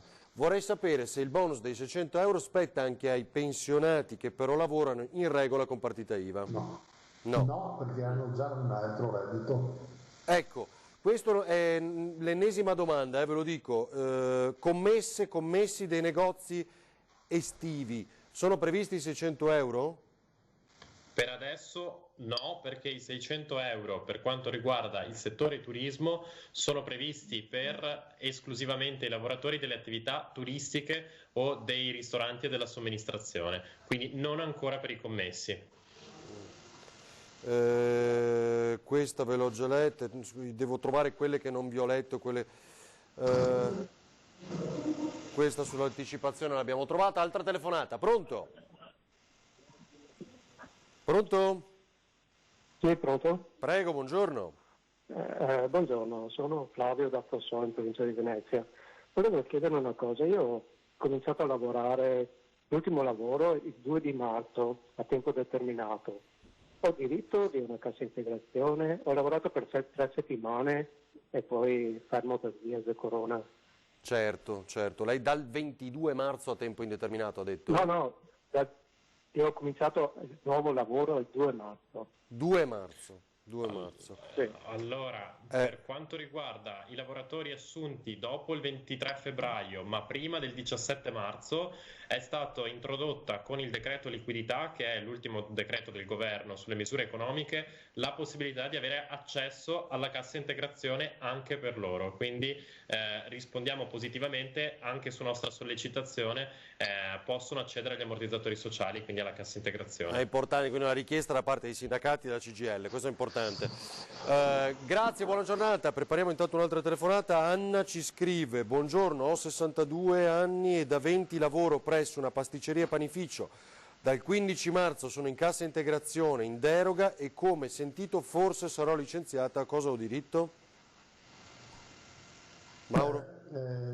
Intanto c'è una moratoria sui licenziamenti, per cui per 60 giorni non sono possibili i licenziamenti, dopodiché si valutano i licenziamenti e in quel caso avrà diritto alla disoccupazione nel momento in cui verrà licenziata.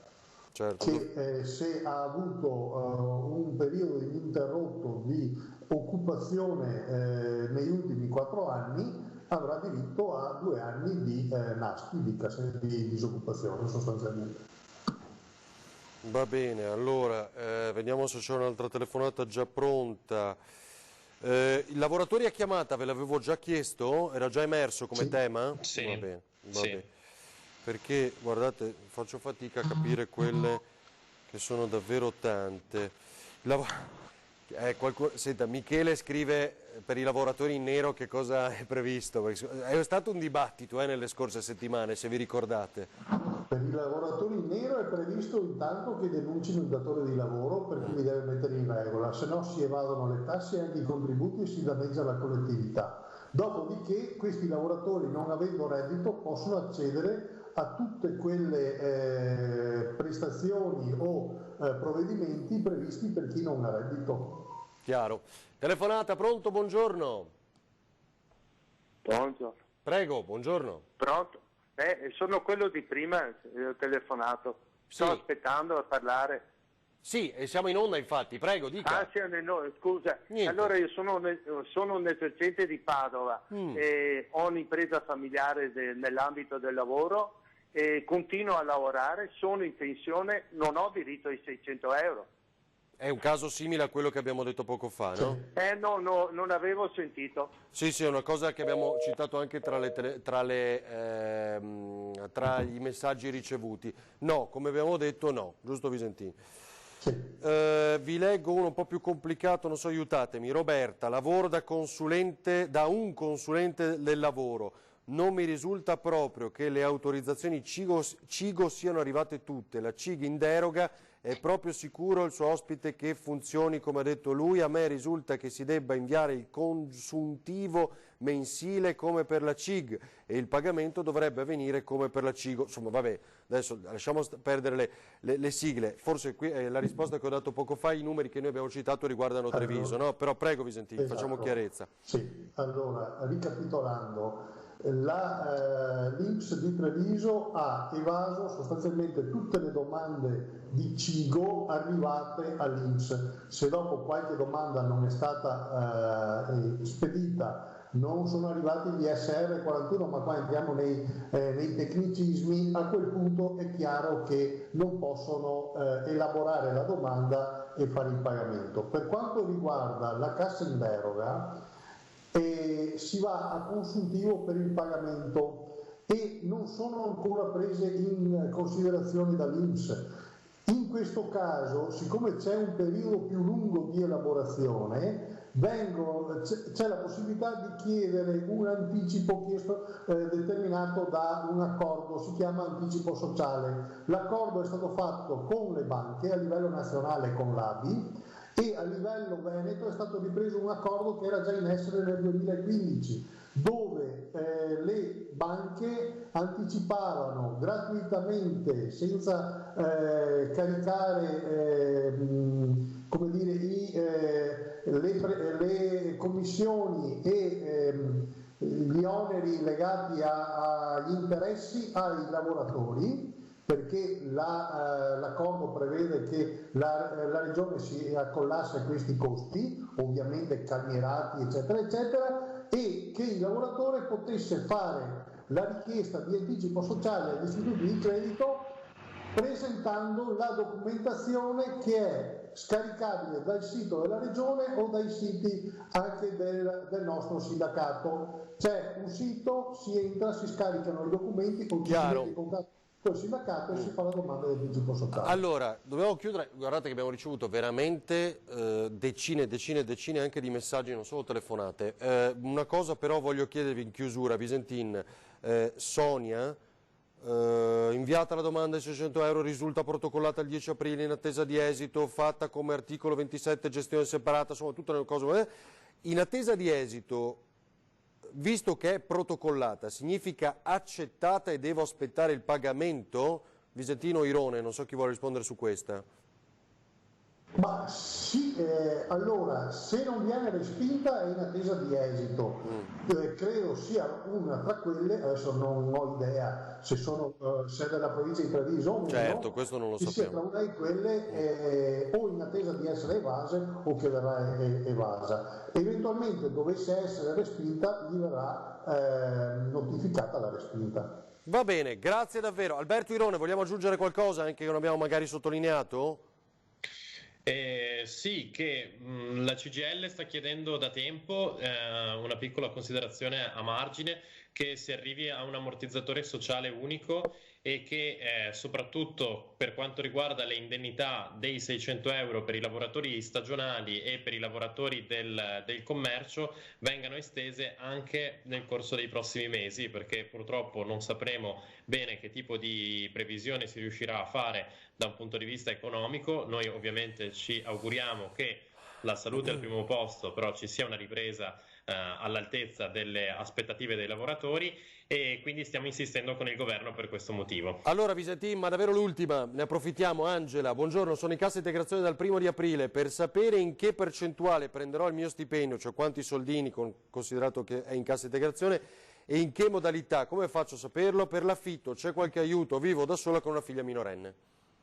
0422 40 91 ci contatta, siccome la questione è un po' complessa le risponderemo in maniera precisa. Ha detto 0422 40 91, va bene. 91. Grazie davvero Mauro Visentin, segretario CGIL Treviso, e Alberto Irone, grazie e buona giornata. Filcams CGIL, grazie. Ci rivediamo tra pochissimo, come promesso al volo abbiamo organizzato anche un contatto, un collegamento con l'assessore regionale al turismo Federico Caner, tema rifugi citato poco fa da Alberto Irone. Vedo anche Anna Maria Parisi, vediamo se riusciamo a fare tutto entro le 14:30, ma parleremo anche di calcio con il direttore generale del Venezia. Che fa? Riprende o meno? A tra poco.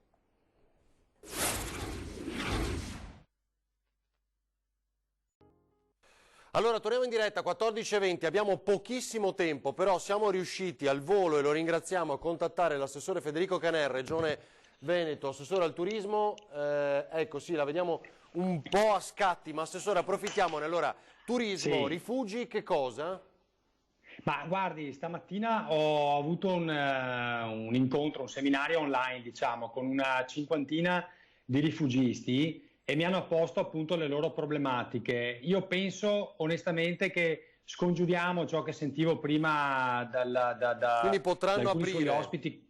Esatto, da alcuni suoi ospiti collegati, sul fatto che non si potrà riaprire. Noi stiamo lavorando per poter aprire, ovvio che attendiamo da parte del governo centrale il via libera, però per quanto riguarda la Regione Veneto noi siamo disponibili, e abbiamo fatto questo seminario questa mattina proprio per mettere giù anche dei protocolli per poter aprire in sicurezza anche per quanto riguarda appunto i rifugi alpini, che ovviamente, come lei può ben comprendere, hanno delle esigenze diverse rispetto alla diciamo all'accoglienza che si può avere in un hotel piuttosto che in un bed and breakfast. Ma ci cita uno di questi punti dei protocolli, per esempio? Ma guardi, stiamo valutando appunto, anche qui bisogna ragionare ovviamente sulle distanze, l'utilizzo delle mascherine, queste cose qua. Ovviamente ci saranno dei casi in cui non sarà possibile dormire nei cosiddetti cameroni, diciamo, aperti, perché in questo caso ovvio che ci sarebbe una concentrazione di persone troppo elevata, quindi qualche gestore per esempio mi ha detto che si riserva eventualmente, nel caso in cui non riesca a gestire la cosa, di chiudere l'aspetto della ricettività, ma di lasciare aperto tutto il tema del servizio, compreso la ristorazione. Altri invece si stanno organizzando per poter accogliere, per esempio, al di fuori della struttura, perché ci sono rifugi che hanno cameroni grandi, diciamo, dove accolgono più persone, ma rifugi invece che hanno una situazione diversificata con più stanze, dove in questo caso una accoglienza è possibile. Ultima cosa fondamentale, gli abbiamo detto che possono già partire invece, siccome collegato con noi c'era, oltre che la DMO Dolomiti con Giuliano Vantaggi, c'era anche il presidente del CAI Veneto, gli abbiamo già detto che per quanto ci riguarda possono partire per la manutenzione dei sentieri, che è cosa fondamentale se poi vogliamo avere un inizio di stagione turistica, di accoglienza di turisti che siano di provenienza nazionale o internazionale. È ovvio che i sentieri devono essere a posto. Per quanto ci riguarda possono utilizzare già la lettera R dell'articolo già in discussione, che noi abbiamo tra l'altro utilizzato per le spiagge. Si ricorda che qualche tempo fa, qualche settimana fa, abbiamo dato il via libera per poter fare la manutenzione degli arenili in spiaggia, della manutenzione del verde, di quelle cose là. In maniera analoga noi pensiamo, adesso scriveremo una lettera ai vari prefetti, quindi il prefetto di Belluno, Treviso, Vicenza e Verona, e chiederemo la possibilità di permettere questi lavori di manutenzione. Va bene, grazie davvero all'assessore al turismo della Regione Veneto Federico Caner. Mi scusi, breve, ma abbiamo approfittato della sua disponibilità proprio per dare una risposta immediata a un tema emerso poco fa. Grazie davvero. Federico Caner, buon lavoro. Tra l'altro vi ricordo, appunto, il governo ha detto stiamo andando verso un incentivo che però sarà di 500 euro, non di quello che discutevamo settimana scorsa proprio con Federico Caner per quanto riguarda il turismo e l'incentivo a fare turismo in Italia. Altra notizia che però volevo riferirvi, l'app Immuni, il documento segretato, quello di cui abbiamo parlato ieri con il ministro D'Incà, cioè che ci potessero essere senza far nulla, nessun lockdown, nessuna chiusura, addirittura tra i 600.000 e gli 800.000 morti nel nostro paese. Di questo si parlerà ancora col Copasir nella giornata di oggi, quindi la famosa app. Allora, vedo già collegato il direttore generale del Venezia Calcio, il dottor Dante Scibilia, a cui chiedo qualche istante di pazienza e arriviamo da lei per parlare di calcio. Prima Anna Maria Parisi con Sandro Ponchio. Anna Maria, fuori dalla sala operativa della Protezione Civile a Marghera. Anna Maria, abbiamo tempi rapidissimi. Intanto vedo che è uscita con una tripla addirittura l'ANSA di poco fa, cioè mascherine anche dopo il 4 maggio. Per noi era chiaro, ma evidentemente è stata una cosa importante chiarire. Vai Anna Maria. Mascherine anche dopo il 4 maggio obbligatorie per tutti, in caso contrario, cioè per chi non avesse ancora recuperato la mascherina, fondamentale usare la sciarpa per coprire naso e bocca. Oggi giornata storica per il Veneto, così è stata definita qui dalla Protezione Civile, per la presentazione del nuovo polo ospedaliero, anzi del nuovo ospedale di Padova, con i due grandi poli, quello di via Giustiniani, quello storico con i suoi 4 secoli di storia a partire dal 1700 fino ad oggi, e quello nuovo di Padova Est, con definito l'ospedale universitario, il nuovo polo internazionale, con Padova che si prefigge di diventare con un grande obiettivo di diventare la zona riconosciuta a livello mondiale per quanto attiene alla sanità. Quindi questi due grandi poli per un unico ospedale che saranno complementari gli uni con gli altri con differenti specialità. Ci sarà un grandissimo parcheggio, ma ancora nelle modalità non se ne è parlato. I tempi per la realizzazione: dicembre 2027 dovrebbe essere completato questo grande ospedale. Con i costi si è parlato di $500 miliardi, non si sa ancora da dove si attingerà per la realizzazione appunto economica di questo ospedale, con il personale ad oggi 8.000 dipendenti, 1.080 medici e 2.000 specializzandi, numeri che verrebbero confermati anche per i nuovi poli. Le grandi ruspe dunque dovrebbero avviarsi nel 2023 per la zona di San Lazzaro, e attendiamo allora il prosieguo di questa presentazione. Grazie davvero per il tuo lavoro Anna Maria Parisi con Sandro Ponchio. Come anticipato saluto e ringrazio, tra l'altro vi interesserà poi Anna Maria per il telegiornale di oggi, Dante Scibilia, che è il direttore generale del Venezia Calcio. Buongiorno, ben trovato, grazie per essere con noi. Buongiorno, grazie a voi per l'invito. Allora, senta, direttore, poi non so se riesce lievemente a spostare l'inquadratura perché entra un po' di luce dalla finestra e quindi la vediamo un po' più scuro. Ecco, meglio, grazie davvero.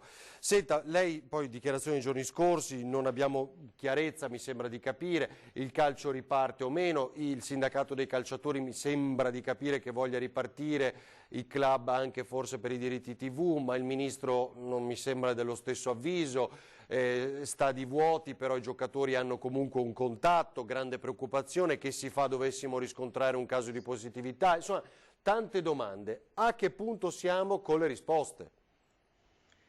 Beh, non siamo andati molto avanti nelle risposte rispetto a quello che ci si poneva come domande qualche settimana fa.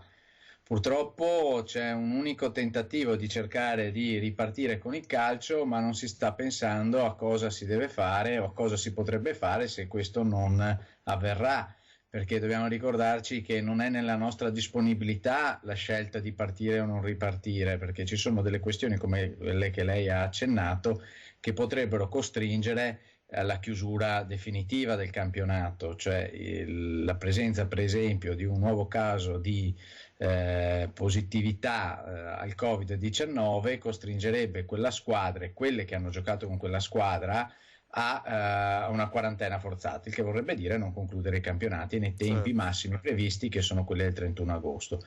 Oltre a questo è vero che esistono poi varie correnti, ci sono correnti di società gruppi di società che hanno un interesse a ripartire, altre che invece non ce l'hanno, ma queste sono questioni che secondo me vanno posticipate a quello che è l'interesse comune, cioè l'interesse di tutelare la salute dei giocatori e di tutte, perché non sono solo i giocatori, ma di tutte le persone che sono coinvolte negli eventi che fanno parte del mondo del calcio, dall'allenamento alla partita, quindi magazzinieri, arbitri, forze di polizia, steward, eccetera. E poi anche però gli interessi economici, cercare di contemperare questo diritto alla salute con gli interessi economici, che sono quelli di cercare di perlomeno portare a chiudere la stagione della Serie A, perché ovviamente poi è la Serie A che muove il 90% degli interessi economici. Senta, e sarebbe un costo esorbitante, lei diceva, per le società riaprire, ricominciare? Allora, il tema qui è molto complicato, nel senso che la federazione ha prodotto un protocollo al quale tutte le società, se viene ovviamente autorizzato dal governo, dovranno uniformarsi. Questo protocollo prevede una serie di prescrizioni che per società di Serie A hanno un costo perché hanno delle strutture di un certo tipo. Per le società di Serie B, Serie C e anche alcune società di Serie A hanno dei costi molto elevati, perché rimanere chiusi in albergo per 90 giorni, perché alla fine tra il periodo di ritiro e il periodo del gioco in cui si giocherà ogni 3 giorni vuol dire stare in albergo sempre. Voli charter, tamponi, visite mediche molto costose, perché chiaramente si dovranno fare delle indagini approfondite per tutti quei giocatori che hanno anche in forma asintomatica contratto il virus. Situazioni poi di difficile, ci sono delle problematiche poi anche per quanto riguarda la possibilità per la Serie B, non solo per questioni di strutture, perché insomma chi è stato al Penzo, ma il Penzo è in linea con quasi tutti gli stadi di Serie B, ad eccezione di alcune. Senta Scibilia, ma 2 flash davvero, poi ho letto anche la lettera del vostro presidente Duncan Niederauer. Dovessimo decidere di ricominciare, cioè, intanto i vostri atleti come si sono organizzati? Andiamo con 2 flash, cioè che tempi ci sono per il recupero? Ovvero, se si dice si ricomincia la tal data, i ragazzi si devono allenare, no? Quindi per riprendere un po' il tono muscolare e via dicendo. Beh, la federazione ha indicato in 3 settimane questo periodo. Ci stanno? Secondo lei? Sì, io direi sì, che 3 settimane, insomma, i ragazzi comunque fino adesso hanno fatto un po' di attività con le ciclette, attività a casa, quindi non sono stati proprio fermi. Ecco. Chiaro. E altro flash, è vero che sarà un nuovo mondo e con questo impatto economico anche sulle società di calcio si rischia una selezione naturale, definiamola così, o artificiale, cioè molte potrebbero saltare? Beh, sicuramente ci sono già delle società che avevano delle difficoltà, per cui qui questo dà un'accelerazione, ma è la prospettiva e l'orizzonte temporale che cambia. Dal prossimo anno sarà un calcio completamente diverso, perché finiranno molti di quelli ricavi che finora hanno consentito al calcio di andare avanti. Il prossimo anno non ci sarà il ticketing, non ci sarà il merchandising, non ci saranno le plusvalenze sul mercato dei calciatori, perché con tutte le società in difficoltà molti giocatori saranno messi sul mercato e, come lei sa, si aumenta l'offerta e diminuiscono le disponibilità finanziarie poi delle società di calcio, diminuiscono anche i valori di mercato delle prestazioni dei calciatori. Insulto, direttore, voi vorrete ricominciare? No, noi riteniamo che oggi non ci siano le condizioni di sicurezza per ricominciare, né per la salute dei giocatori né per avere una ragionevole probabilità di concludere il campionato. Quindi la nostra preoccupazione è di cominciare per fermarci e rovinare questa e anche la prossima stagione. È stato chiarissimo, grazie davvero e buon lavoro, speriamo ci siano tutte le opportunità. Grazie a Dante Scibilia, direttore generale del Venezia Calcio. Era giusto, perché più volte abbiamo parlato anche di diversi sport, è diventato a maggior ragione di stretta attualità poi nelle ultime ore in particolar modo, e quindi parlare con le nostre società del territorio. Ci rivediamo a partire dalle 17:30. Grazie e buona giornata.